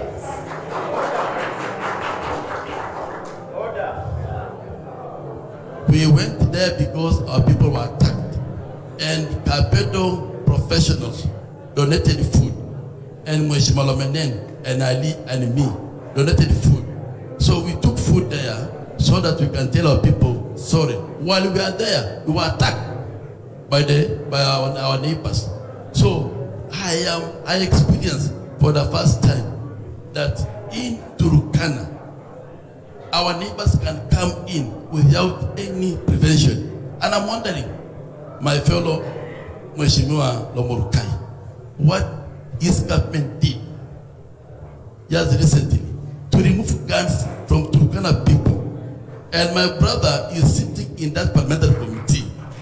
Surely. And then he came and said we went there for cosmetic jokes. And yet we were attacked. So for me, I learned a lesson, and when I get into leadership, my priority, number 1, is to secure border between Kapedo and Barindi. That's priority number 1, so that nobody can come to Turkana to attack us inside Turkana. Thank you. Thank you, Honorable Odepe. We are coming to you, Honorable Jerry. Despite being a national government role, please let the people of Turkana know your security strategies that will alleviate the suffering of the people along the international borders and within our borders in Kenya, and intra-conflict. Intra-conflict. I hope you all understand what I mean when I say intra-conflict. Please proceed. Honorable Odepe ignored the intra-conflict bit. Okay. Order, please. Thank you very much, Dr. Ilogiron. I think first and foremost, intra is just a very simple term. But before that, I want to make a small correction here. He said, my government. Then, what that portrays, this is not a guy who is a loyalist, who is a liberal Kenyan. He refers this country as my country and not his country. That is his words. But I belong to Kenya, Whether Kenya is bad, whether it's good, it remains my country forever. That is my position. On the issues of security, I think every time you make Order, please. Order, please. Every time you make a reference on something, even when you want to say what you are planning to do, you must refer to the previous actions, what you have done previously to ensure that there is peace in your constituency or in your sub-county. For the 5 years, I have been a member of parliament for Loima. I think the only corridor that has enjoyed peace is Loima. From the intra, majorly from the intra and 3/4 from the other extra. So, if I get this position, I will ensure that I will escalate the same. Because during the time of my predecessor, we had lost 57 people from Loima. All the people I know by their names. But during my time, I've only lost one. Recently, one was killed somewhere. I have only lost one person during my time as a member of parliament. I will escalate the same to the neighborhood. What I did to bring peace was to engage my counterpart from the North Pokot, that is Lomunokol. I engaged even the governor without even the help of the county, I engaged the governor, Lonyangapuo, at the border between us and Pokot North, at Lopuke. The four leaders were there. We engaged and said, the only way we can allow our people to live in peace is for us to accept peace, for us to become peaceful ourselves, not to instigate insurrections against our own people who are Kenyans. That is one initiative we need to do. In fact, I want to grow an engagement program where every time we make a budget, that budget must do the peace building initiatives. Let us not be creating budgets for ourselves, for our joyride meetings. I will ensure any money put for peace building, there will be an engagement between the actors and the leadership, so that the actors accept the need to have peace in place in this country and this county. That is one. Lastly, my good friend, I think if I get this opportunity, I know where to hit. I know where to get peace. I know the corridor, the Capero corridor. I did not go during the other time because it was a political joyride. At that time, you heard me mention it, that let us not do experiment with the peace of our people. When we go to a place, let us do with a lot of seriousness that these are people that are dying. Ask government to intervene immediately so that they put security. Like I put a platoon at Urum. That's what I've done. We've created some counties. Romenen, myself, Ali, and Nabuin went to some offices, and we have gotten some counties to keep peace in this country. Basically because of time. Thank you, Honorable. Point of correction. Point of correction. Yes. Very good. Just a minute. Thank you. 1 minute. 1 minute. For a county to be counted as a county must be gazetted. Whatever my brother is saying, it was just hearsay. They have not gazetted those counties up to now. It was a political issue. They were saying, but they have not gazetted. Thank you. 30 seconds. 30 seconds. Order, please. I think my colleague has a problem.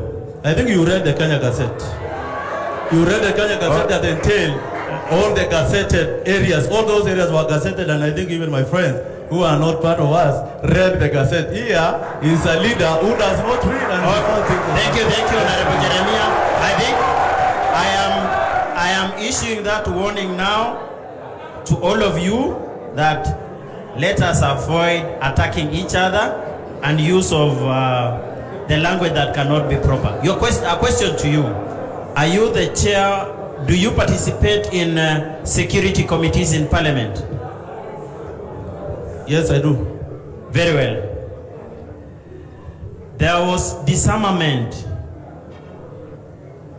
of your community recently.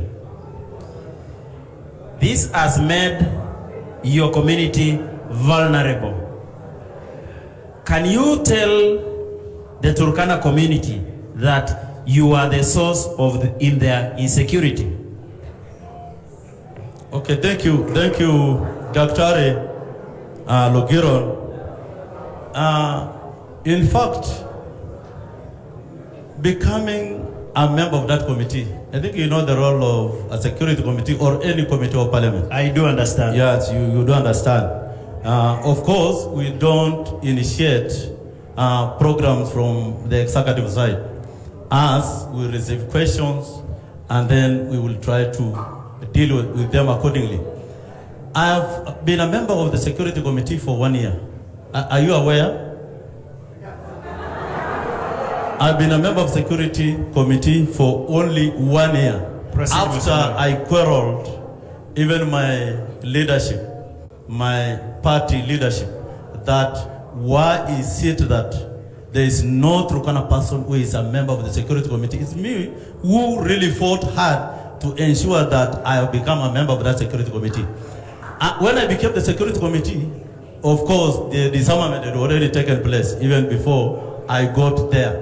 But that aside, the areas that were disarmed were areas that Kenya believed that areas within or the, order, like you refer them as intra, areas that are intra within Kenya, and Kenyan tribes that are warring but live within Kenya. Those were the major areas that were disarmed. Part of my area, the Urum area, Urum was disarmed, and I wrote a serious, I asked a serious question to that effect, which was answered, and I was told to write a question to that effect. That's why I've gotten a platoon at Urum to replace. In fact, to me, I will not encourage that element of arming Kenyans. It is the role of Kenya as a country to protect our borders, to protect our people. So it is necessary that we put the necessary security forces along our borders. That is what has been done in Turkana West. Turkana West has guns because the entire of it, they're warring with a neighbor country. The other belt of Turkana North, we are warring with tribes from Ethiopia. That is majorly why those areas, and some of us has helped to ensure that more guns, more security guns is given there to protect those particular corridors. Thank you, thank you. To you, Honorable Muñez, the first question. Did you get the first question?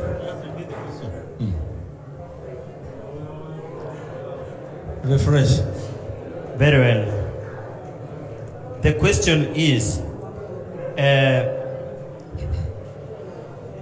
despite insecurity being a national government function, let the Turkana people know your security strategies that will alleviate the suffering of the people along the borders of Pokot, Samburu, Uganda, Sudan, and intra-conflict.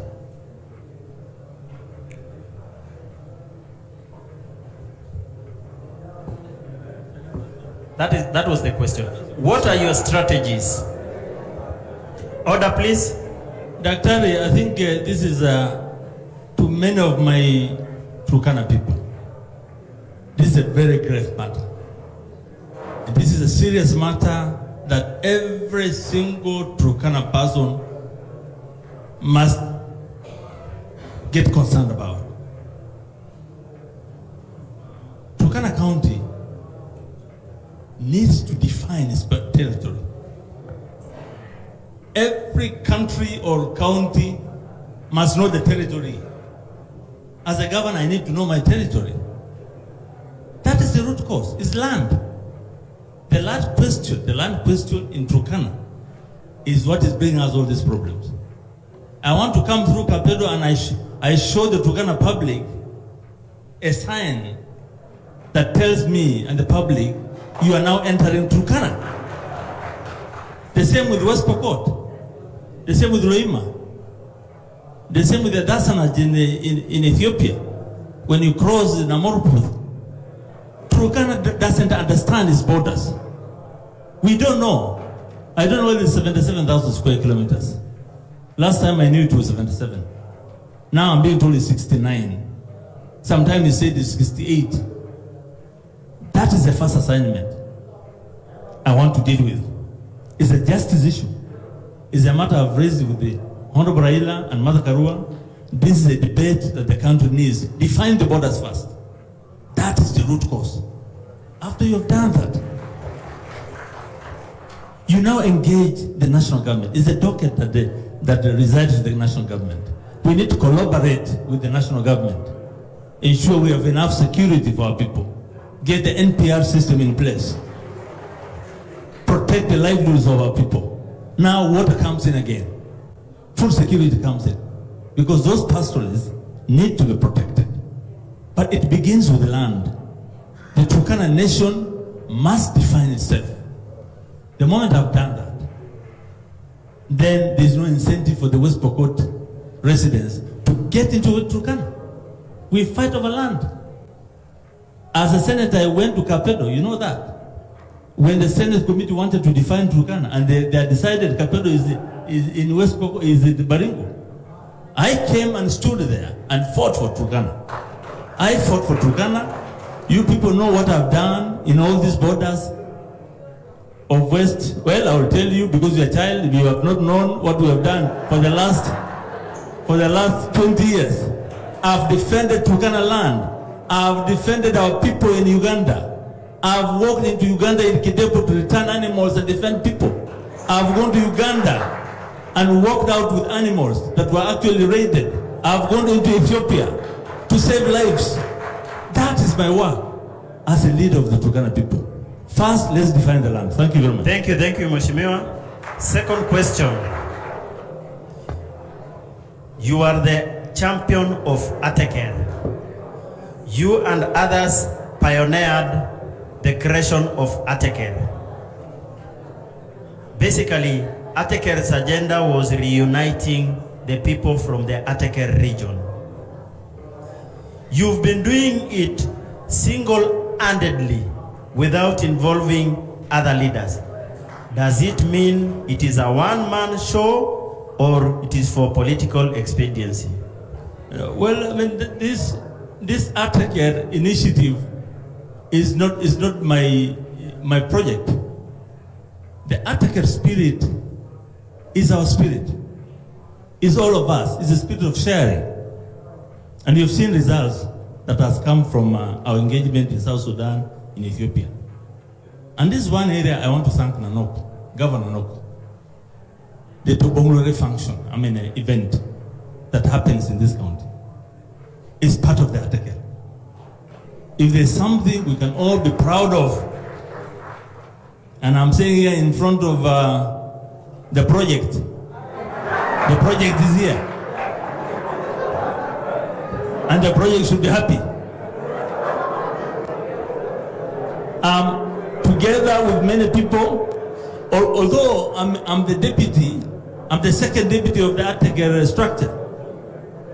The Ateker people have come together and they have benefited from this.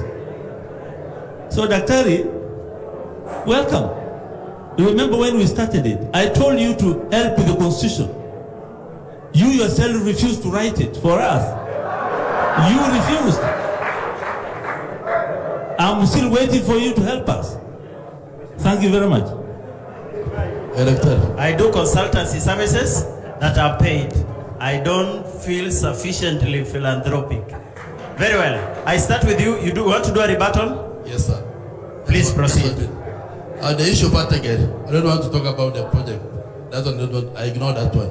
For Ateker to become something that you need.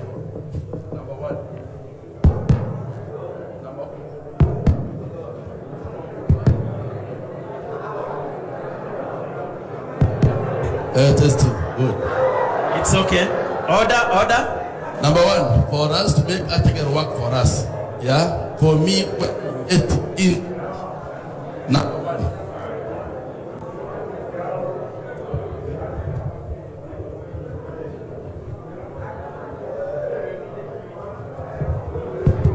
Thank you. Daktari, I was trying to say, if I take over the leadership of this county, for Ateker to work very well, number one, we must have we must promote cultural diversity and tolerance. Yeah, so that we can accept each other. Number two, I will do what we call inter-county cross-border engagement. Even this will help in terms of peace. So for Mheshimiwa Honorable CS, it's good for you to release that idea to everybody, not make it your own property. Thank you. Mheshimiwa Jerry, you want to say something? 30 seconds. Not to challenge my friend, but we need to prioritize also the joint venture activities, like the water pumps. We need to have the common balls, vaccination programs. We need to have them along that particular border so that those from the other side come, you join together, take water from a common water point. That kind of thing will help. I never wanted to mention the directorate because he had mentioned, but I know, of course, the security issues. You and I know how to go about it. Thank you, Mheshimiwa. To you, Honorable Odepe. Yesterday we had a debate with the deputy governors, and I would wish to inform you that all your deputies were present, and for the record, they are now present here. For the record, the deputy governor, UDA, indicated that you are not firing anyone from the office. And he indicated that the law is very clear, yet there is the issue of some chief officers and CEC's contract which has been renewed. Is it a continuity of the regime? Is it the branding of you as a project? What is your opinion on that? Thank you. That man is High Court advocate.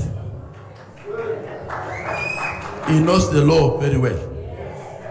You have been in that government before, and you know how much money your government spend on cases. So when I get into government, I'm not there to fire people. I am going to see performance. I am going to see the law if the law was followed. If the law was followed.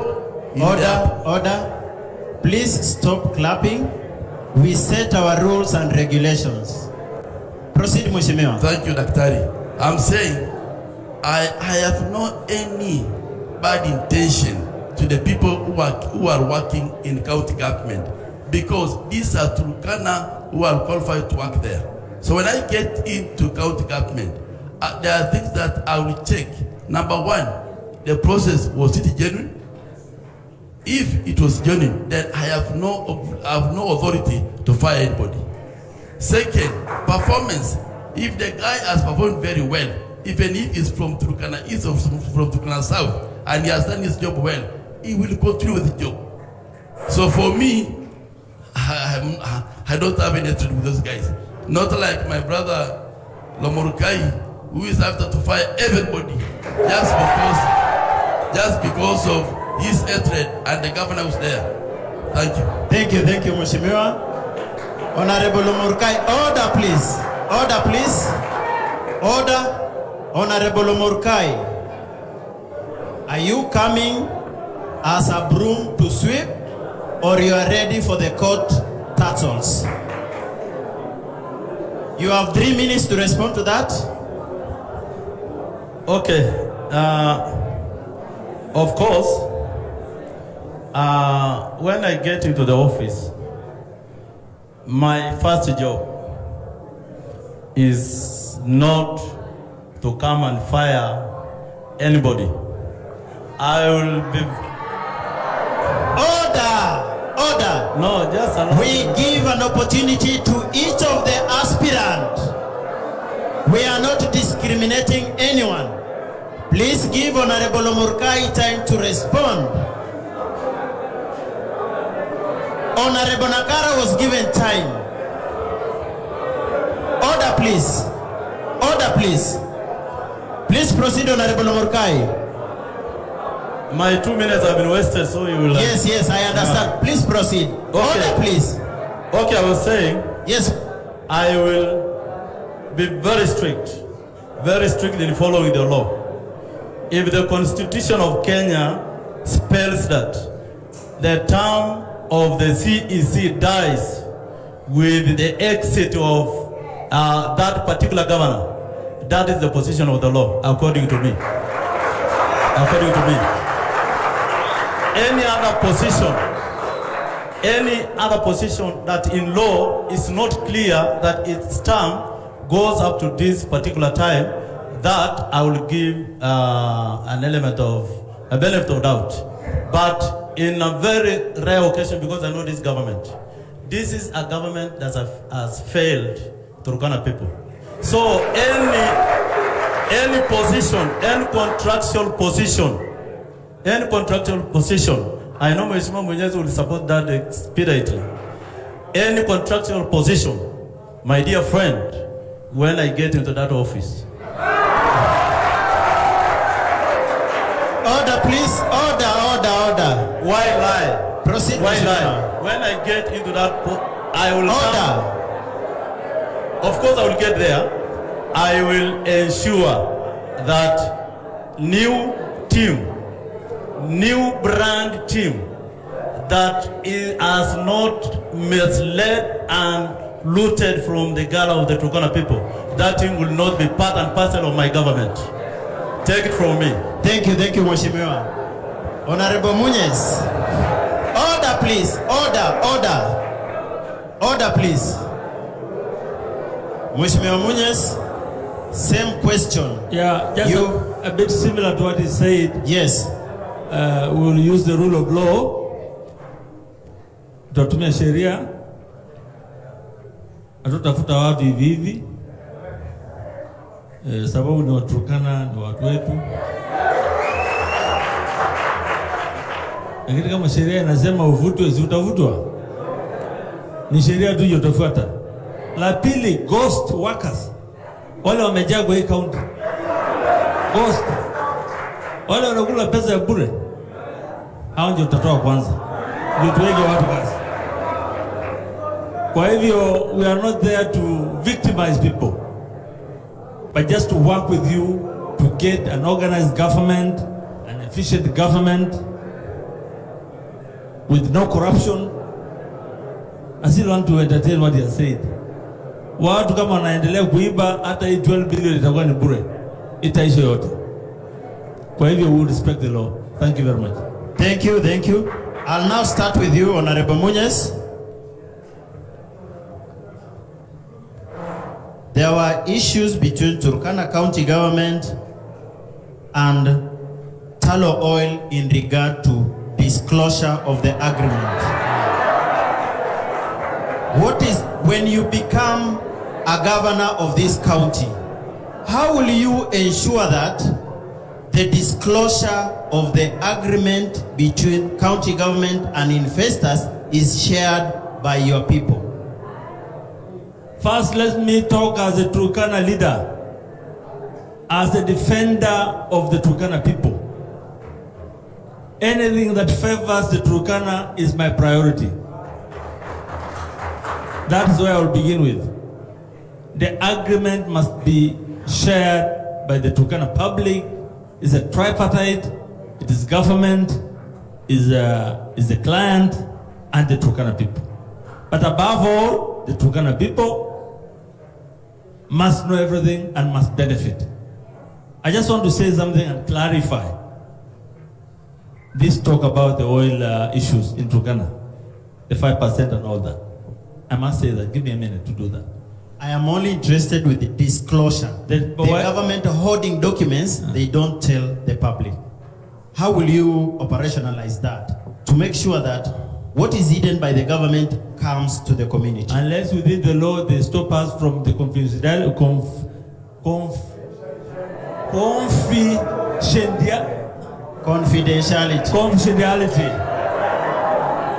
Order, please.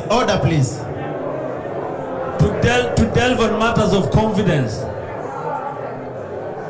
The word is a mouthful for me. Order, please. please. Order, please. Let me repeat again. In matters of contracts,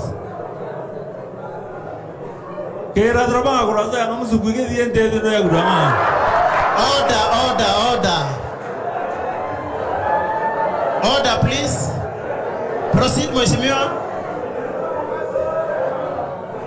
we must, Tunyamaze bana. as we engage in Turkana with high level matters, there are matters we cannot do anything about. If the country engages another country or a client, and they have signed that there are issues of confidence, we will use our instruments locally and internationally and nationally to help us benefit from those agreements. That I will ensure I will protect as a governor. Thank you, Mheshimiwa. Thank you very much. But allow me to explain what is making Turkana not to believe there's something. 1 minute. Is 1 minute enough for you to make your case? Not 1 minute, maybe 2 minutes. 2 minutes. Please proceed, Mwesh. Let me address the Turkana public. Order, please. And I think by taking these 2 minutes, I want to address the Turkana public. We have had issues of 5%. We have had issues of the oil, that is there oil in Turkana or not? I was the third minister after oil discovery in Turkana. As usual, I take my instructions very clearly. My first appointment on this matter and what I was directed by His Excellency the President was, John, ensure Kenya joins the world oil producing countries. That was my job cut out. And that's what I did. I did the first oil. It was delivered, tested in the market. We got the results. We got the 1.2 billion shillings out of that produce. Now,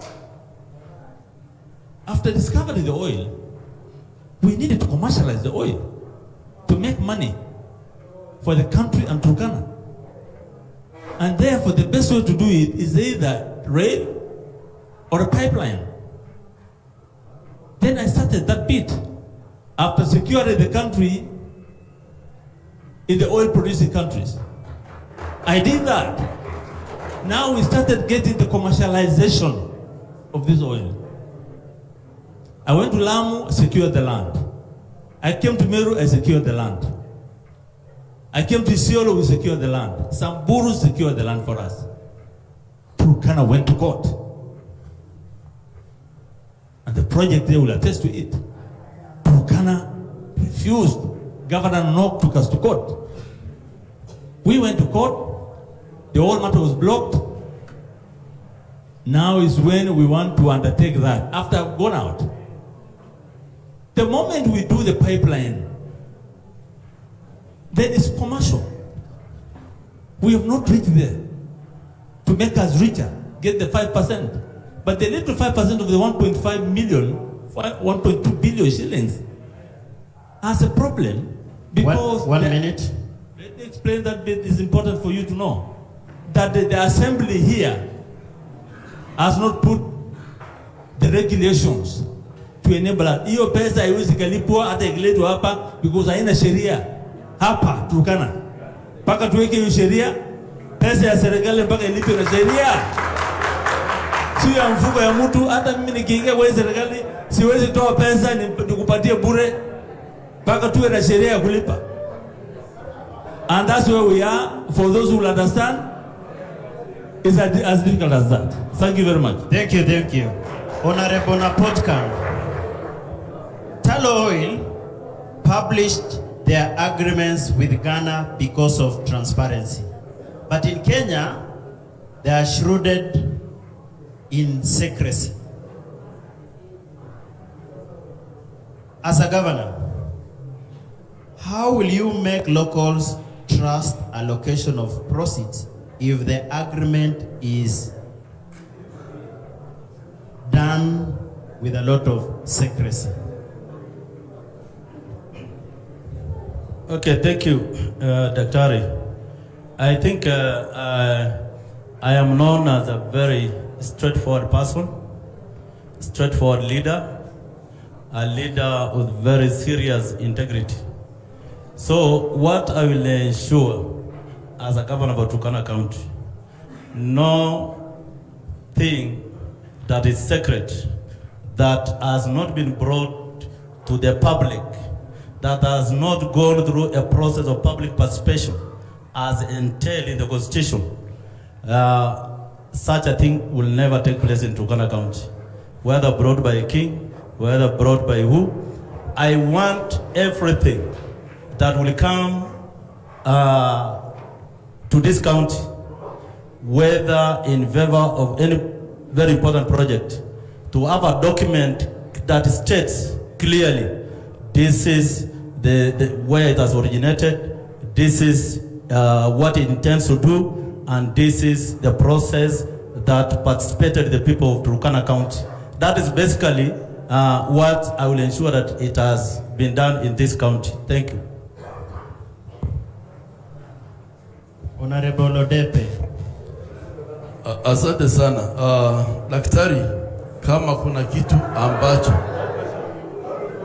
I have not asked my question, Mheshimiwa. Oh, sorry. I want to ask my question. Yes. Order, please. Order, please. My question is, order, please.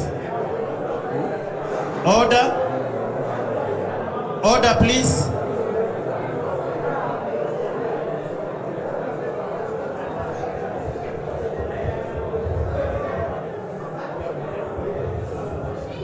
The contract between Talo Oil and the government of Kenya plus Turkana County government has never been disclosed.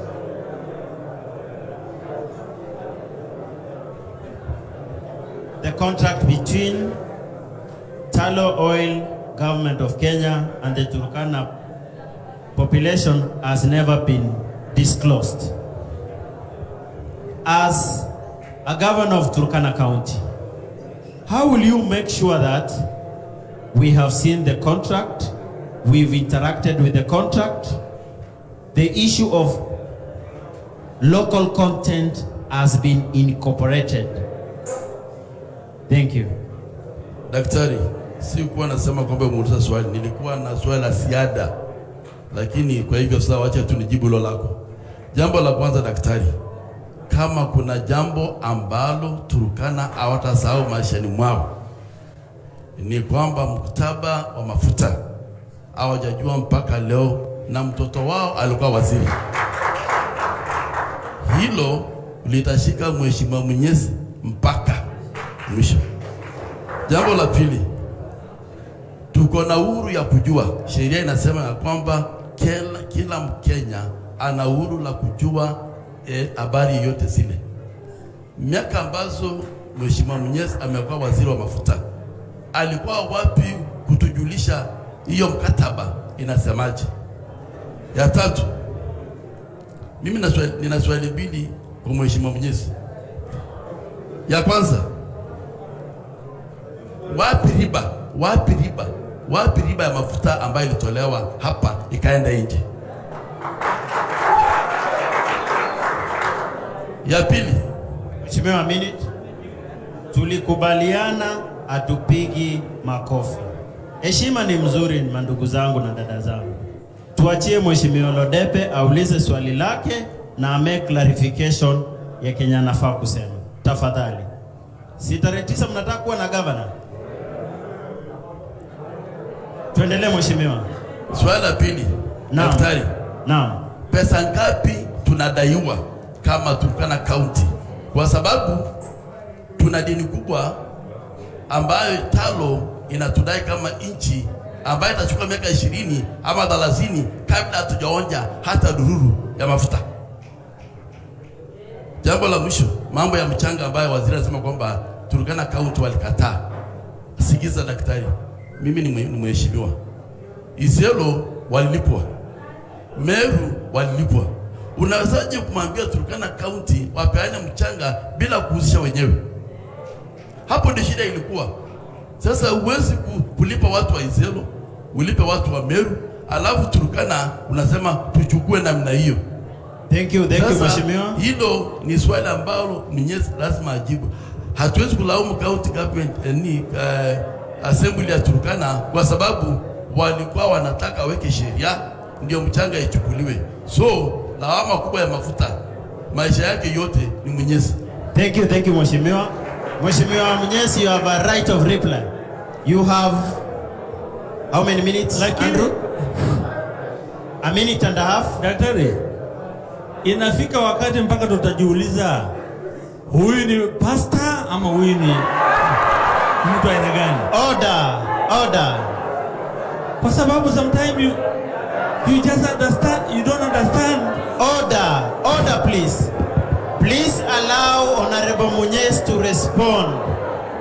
Please allow Honorable Munyes to respond. Order please. Order. Mheshimiwa Munyes, please proceed. You know when he purports and he just makes lies about things, you start imagining, is he really a spiritual leader? But all that said, Mr. Honorable Rodepe, I was not the first minister, petroleum minister. The first agreement which we are now talking about was written by those first ministers. And that question of the confidence we're talking about was discussed and repeated all those years. So you can wait until 7 years later and you want to entertain that your own from Turkana was part of the first signing and therefore you should be blamed. That's being short-sighted. The second thing, ya riba, unasema hiyo ya riba. Si nimekuwa nikisema hapo, kumbe huko unasikia? Nimesema hiyo pesa tulipata ni 1.2. Na hiyo pale 1.2 hata hatujalipa client, serikali imeshikilia. 5% ya hiyo haiwezi kalipwa mpaka ilikuwa ni speaker na wabunge wake waweke hiyo sheria. Pesa ya serikali inalipwa na sheria. Sasa ngoja italipwa ikifika wakati hiyo. Haya, pesa ngapi tunadai hao? The way you do oil exploitation, a client comes and spends his money. He spends the money, the government now audits. Talo inasema 800 billion. Sisi Kenya tunasema hapana, is 500 billion. That's where we are. Lakini wakikosa mafuta wanaenda hasara. Wakipata mafuta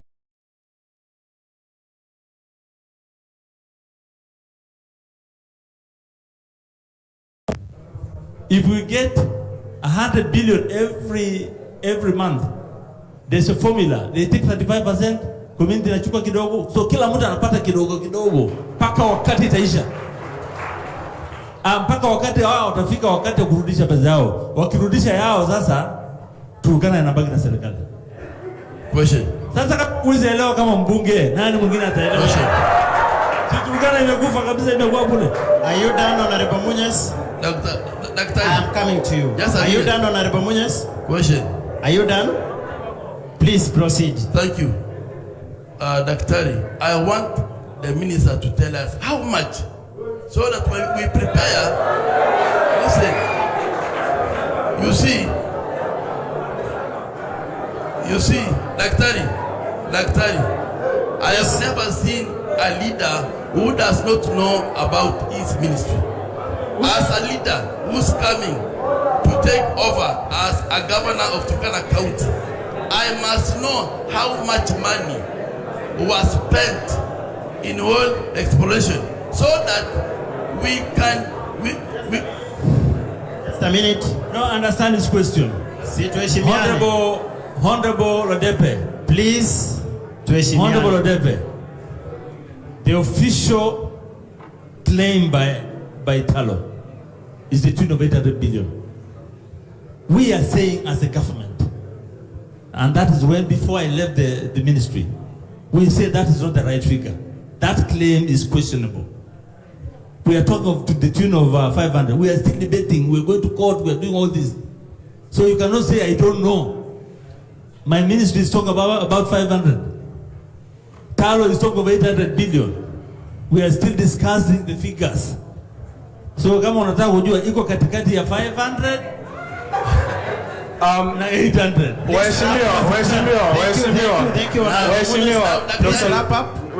From that angle. No, Honorable Odepe, I have a question for all of you. The two of you were members of parliament. He was the minister.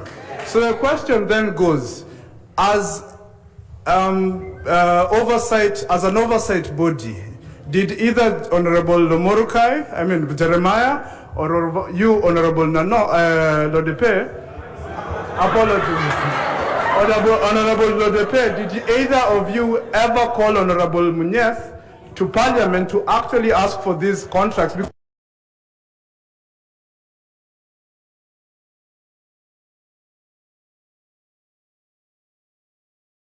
Kenya, and if you are reading the newspapers, the minister who refused to go to the parliamentary committee to answer the questions 3 times and was fined 500,000. Yes, it was the media. Yes. Yes. What is your response on that, Honorable Lomorkai, so that we give Honorable Munez just a minute? Let Lomorkai respond, then we come to you finally, so that you respond. Please, order, please. Order, please. Order. Okay. Order. Yes, Honorable Lomorkai. Personally, the bit that I will say is that I participated and I believe we was present on some amendments, some that were even brought by Mheshimiwa Joyce Emanikor to the law, so that we have our rightful share as a county. Some that will go to the community where the oil has come, has been exploited from, and the other money, the other percentage will go to the county. I'm privy to that. I do not really want to engage into the debate of the two. That is their own fight. I am not interested. Thank you, Honorable. Honorable Munez, do a rebuttal of what Honorable... In 1 minute. 1 minute. Order, please. Order, please. Yeah, Doctor, I think this is frivolous. You know, Mheshimiwa should tell the public I was called to answer which question. You have asked me about the share or the amount you think Talo is owing government. That question was responded to in a parliamentary committee that Lomenen attended, who is a member from here. Lokiru was a member also. I've responded the same in Senate. And I respond, I've been a minister, my friend. You have not responded to anything. You will never. Let me tell you, the thing you are talking about, Pastor, the thing you are talking about. Order, please. Order.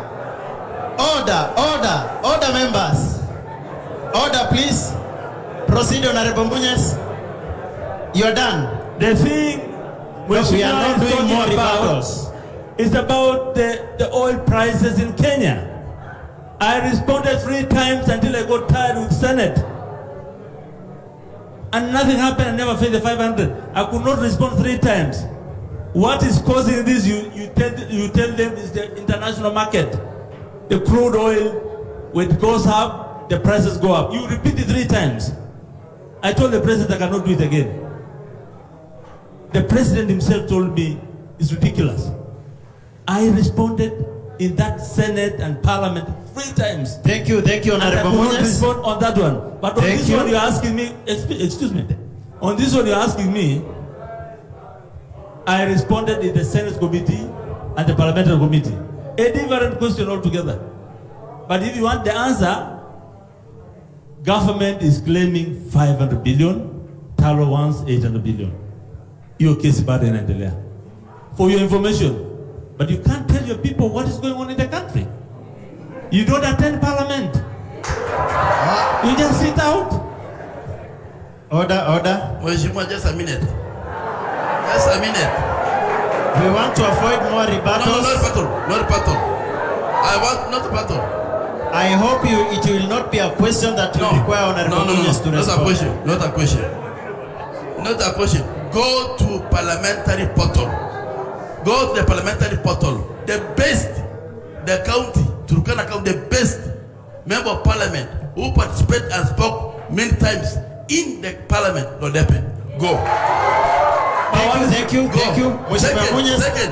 We are done with that. Your next question, please. Second. No, we are not adding any minute. It's not getting in. Honorable Munyes, please listen to me. A question to you from our offline listeners from Joke Radio. They are asking the three of you, starting with you, Honorable Odepe, what are you planning to do about water cartels in Lodwar, Kalokol, and Kakuma?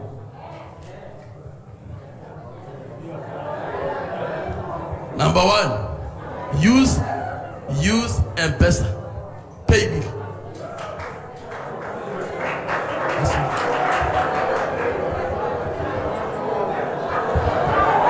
That is his answer.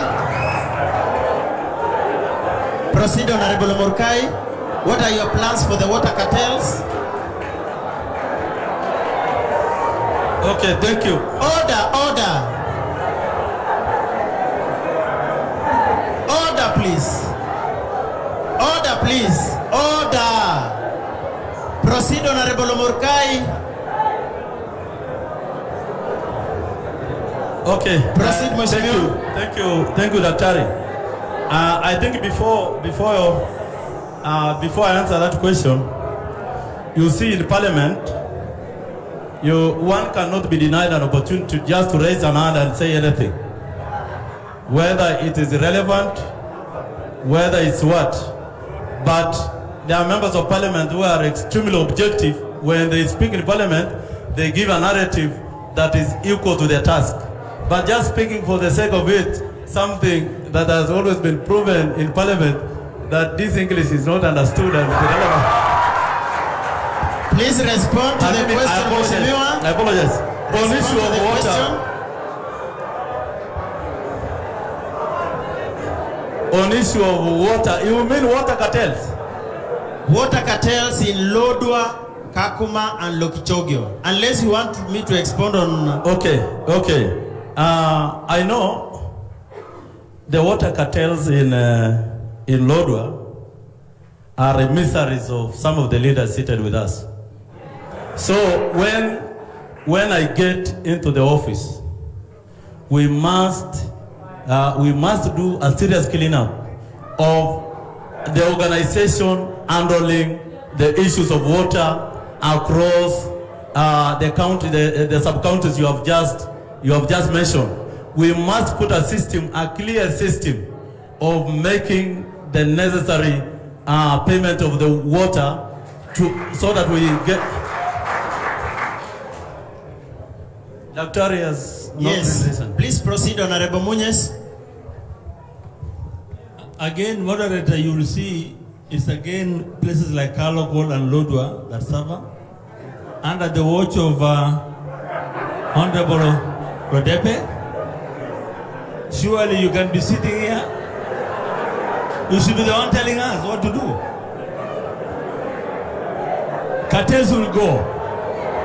Daktari, I want order, please. To promise the Lord of public that the first thing we want to sort out is the cartel issue. We will not entertain them. I'm a victim in my house here in Lopetu. In 3 months I paid 130,000.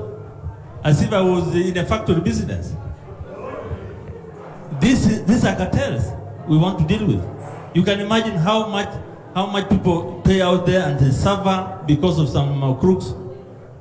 I think that's what we all agree. I think it's true. We deal with them. I think that is a serious matter. Thank you. Thank you, Mheshimiwa.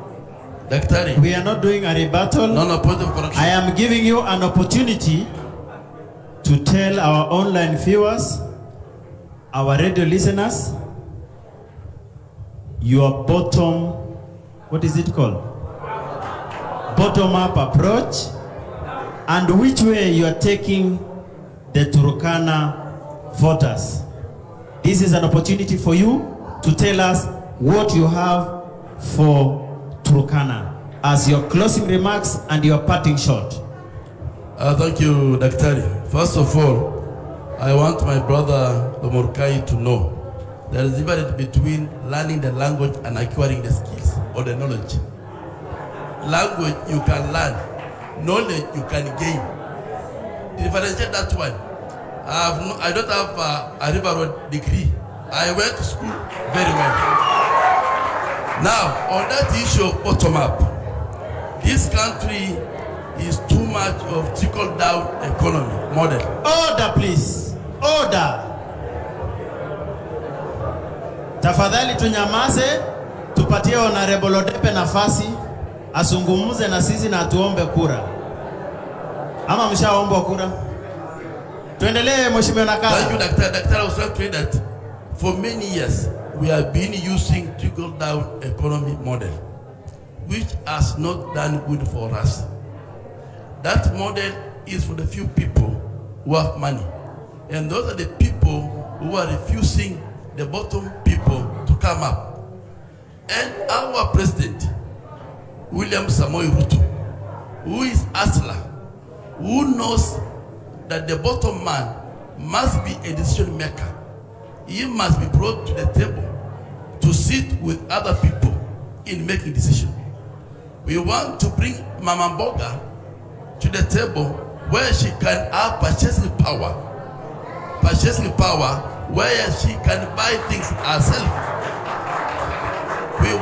We want to see a border man who has been riding a motorbike for many years buying a vehicle to continue with transportation business. We want to see a person who is working hard, waking up every day to go out to do something.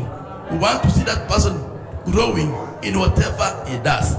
So the bottom-up approach is to bring that particular person up so that he can have power purchasing, he can have power bargaining, he can have power to invest, he can have power to expand. That's why we are saying for us to change this country, because 80%, 70% they are at the bottom. Only very few people who are on top.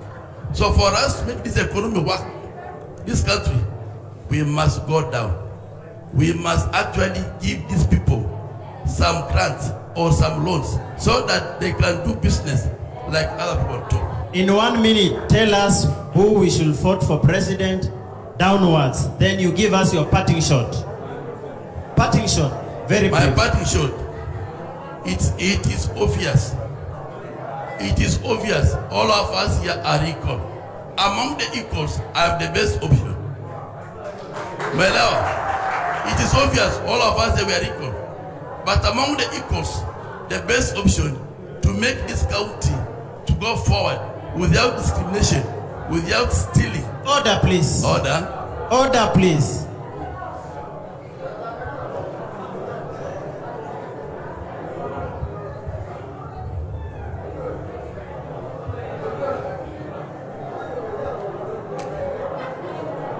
Proceed, Mheshimiwa. Daktari. Yes. From the record, among the three of us, surely, I've gone to North. I grew up in North. For the 20-30 years, Munyes has been a member of parliament and a minister. Nothing in Turkana North today he can say I have done. Number two, next neighbor who is next to me, If you go the record, he has been in every position one term. If you compare my record of 5 years, when I was member of parliament, compared to his 5 years record, my brother, you cannot comment positively about that. I want to tell the Turkana people, I have what it takes. I have been tested in 10 years as member of parliament. I have performed perfectly. I have used your money very well. I have been rewarded 3 times by the CDF as the best constituency. 2015, I was the best. I was given 6 million for performing well. 2019, I was the best. I was given 6 million. This year, I was given 6 million, and I've taken to Kanamkemer Secondary School. So, among these guys, let them tell you they have gotten even a reward for the work they have done. Thank you. Thank you. Mheshimiwa Lomurkai, this is your time.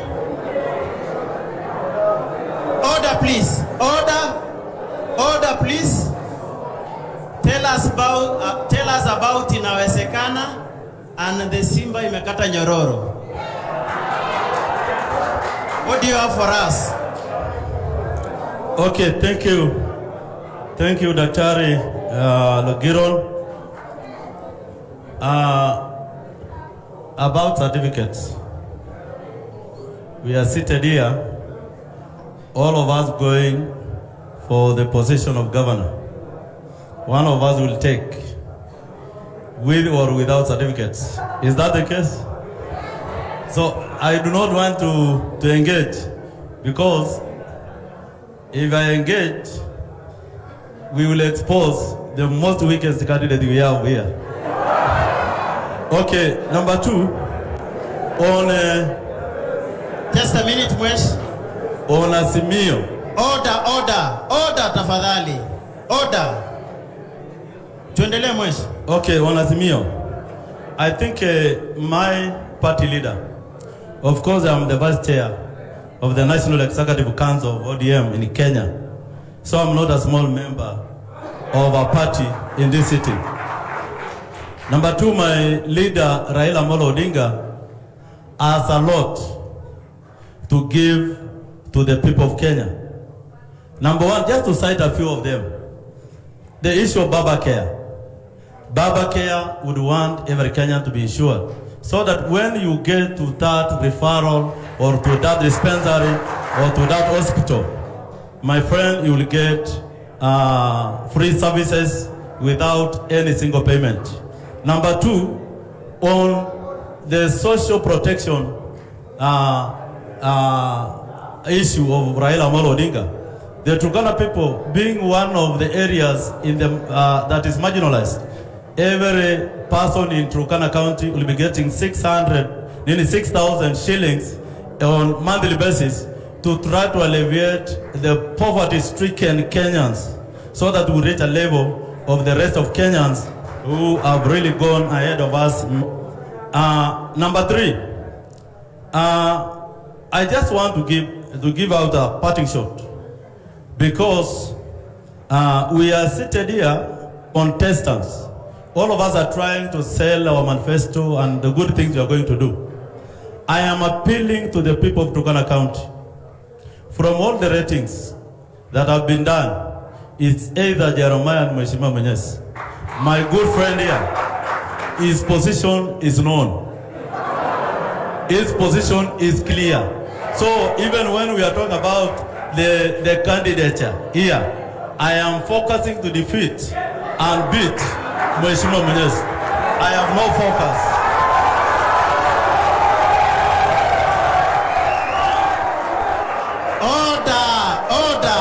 Order, members. Order, please. Order,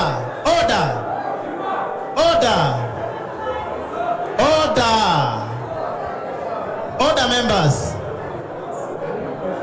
So I'm saying, please finish up. I am not interested on the other side. Lastly, on Simba Mekata Nyororo. Of course, the case that was put there against me. like he had mentioned earlier, that have been in court on corruption of having bad certificates. You see, the person who has been taking me to court all this time is a older person. So even when they used to mention Munyes doing this, I am privy to why they wanted to stop me from going ahead. But I think they have not succeeded.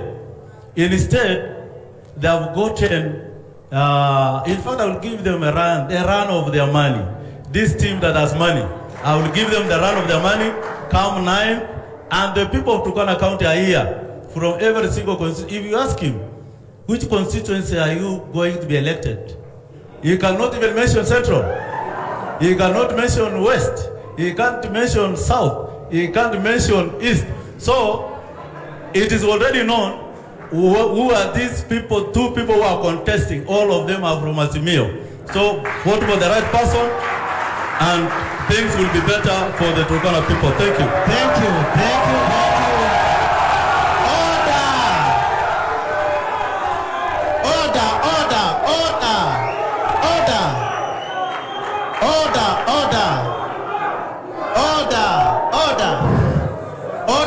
Order, please. Order. Mheshimiwa Munyes, just a minute. Order, please. Order. We have given Honorable Odepe, we have given Honorable Lomurkai an opportunity.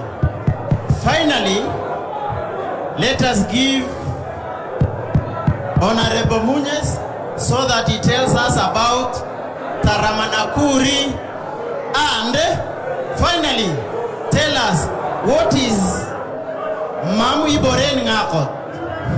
Order, please. Yes. Emam Beren Ngakot.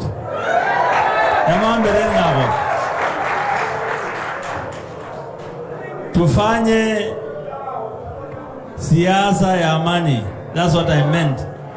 Thank you very much, my brother. I think your last statement was right in a way.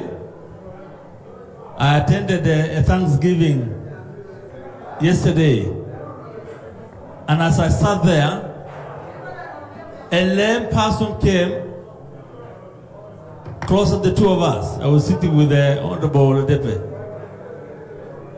I couldn't reach to my pocket, but Odepe was very quick and gave the person 1,000 shillings. And I said, thank you. But as he was crawling away, he turned back and said, Munyes born.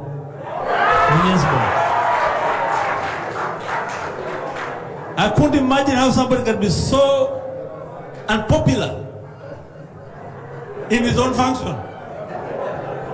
Even when you have given money, somebody is still saying, we can't vote you. So Jeremy, you are right. The rest is ours.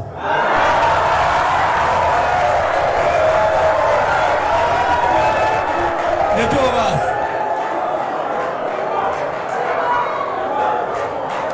Ladies and gentlemen, wacha nifunge. Nataka kusema hivi. Nimechaguliwa miaka kama 20, na kama sikufanya kazi Turkana North, singachaguliwa mara ya pili. Hapa na ile milioni 15 ya wakati huo, sio wakati huu, niliweza kufanya kazi na nikafanya miradi kama 50. Nikafunga miradi nyingi. But that said, Turkana, order, please. Tafadhali. This is the seat order of governor. This is the CEO of Turkana. We want somebody with public service experience. Is your mchezo? It's not about 1 ball. You can do even 3 balls, 100 balls. But the stakes are high. It's a position of image. Ni image ndio Turkana inataka. Sio kiti ya gala. Kuna kazi nyingi tunaweza kutafuta tupatie watu hapa. Au watapata kazi. Lakini hii nafasi is the Turkana image. It's a new frontier. It's a new paradigm to make our people come from poverty, come from the negative image, from the indignified levels they have, where they're suffering. Watu wametuchekea, Turkana imekuwa maskini, ni ndio picha ya umaskini dunia. You need a governor with a vision. And it's another level. I don't think they have that level. I have that level. I have that experience. Kwa hivyo siwezi kuwachokesha. You have to vote aguri. Ramagnete aguri, wotera atedingana. Mere ketulo, ekete antu alutik. Ekete antu alutik to experience. Keto imunere Turkana. Thank you very much. Tunaomba mkaribie hapa tupige picha na nyinyi, our moderators. Tunapiga wakisalimiana. Tusalimiane.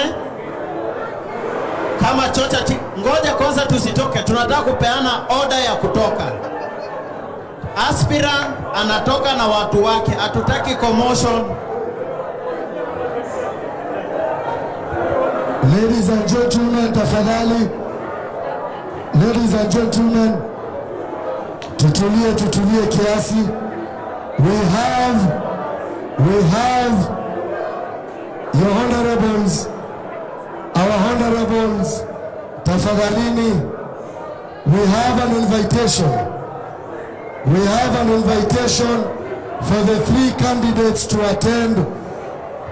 Ladies and gentlemen, tafadhalini, wakubwa, your honorables,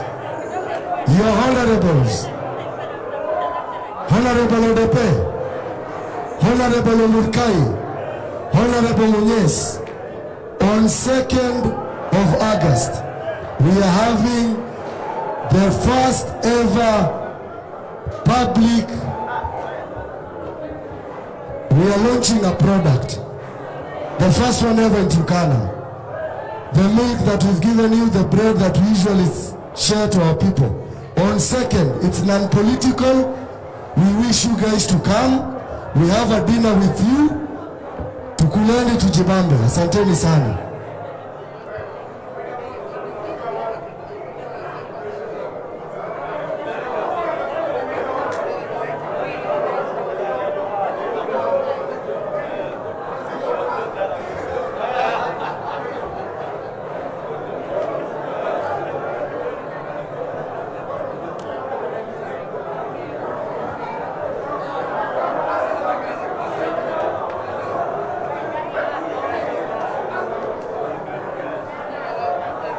Asanteni sana.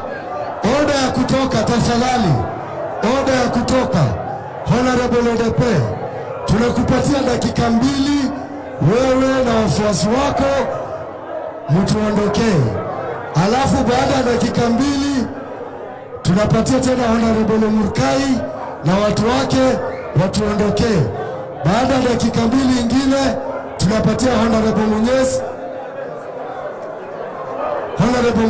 na watu wake. Halakara, thank you so much Honorable Odepe. To each and every person who wamekuja, those who have been watching us online, we say thank you. For those who have issues, please take the questions online. Please take your questions online on our platform. They will read that. Asanteni sana. Order of living.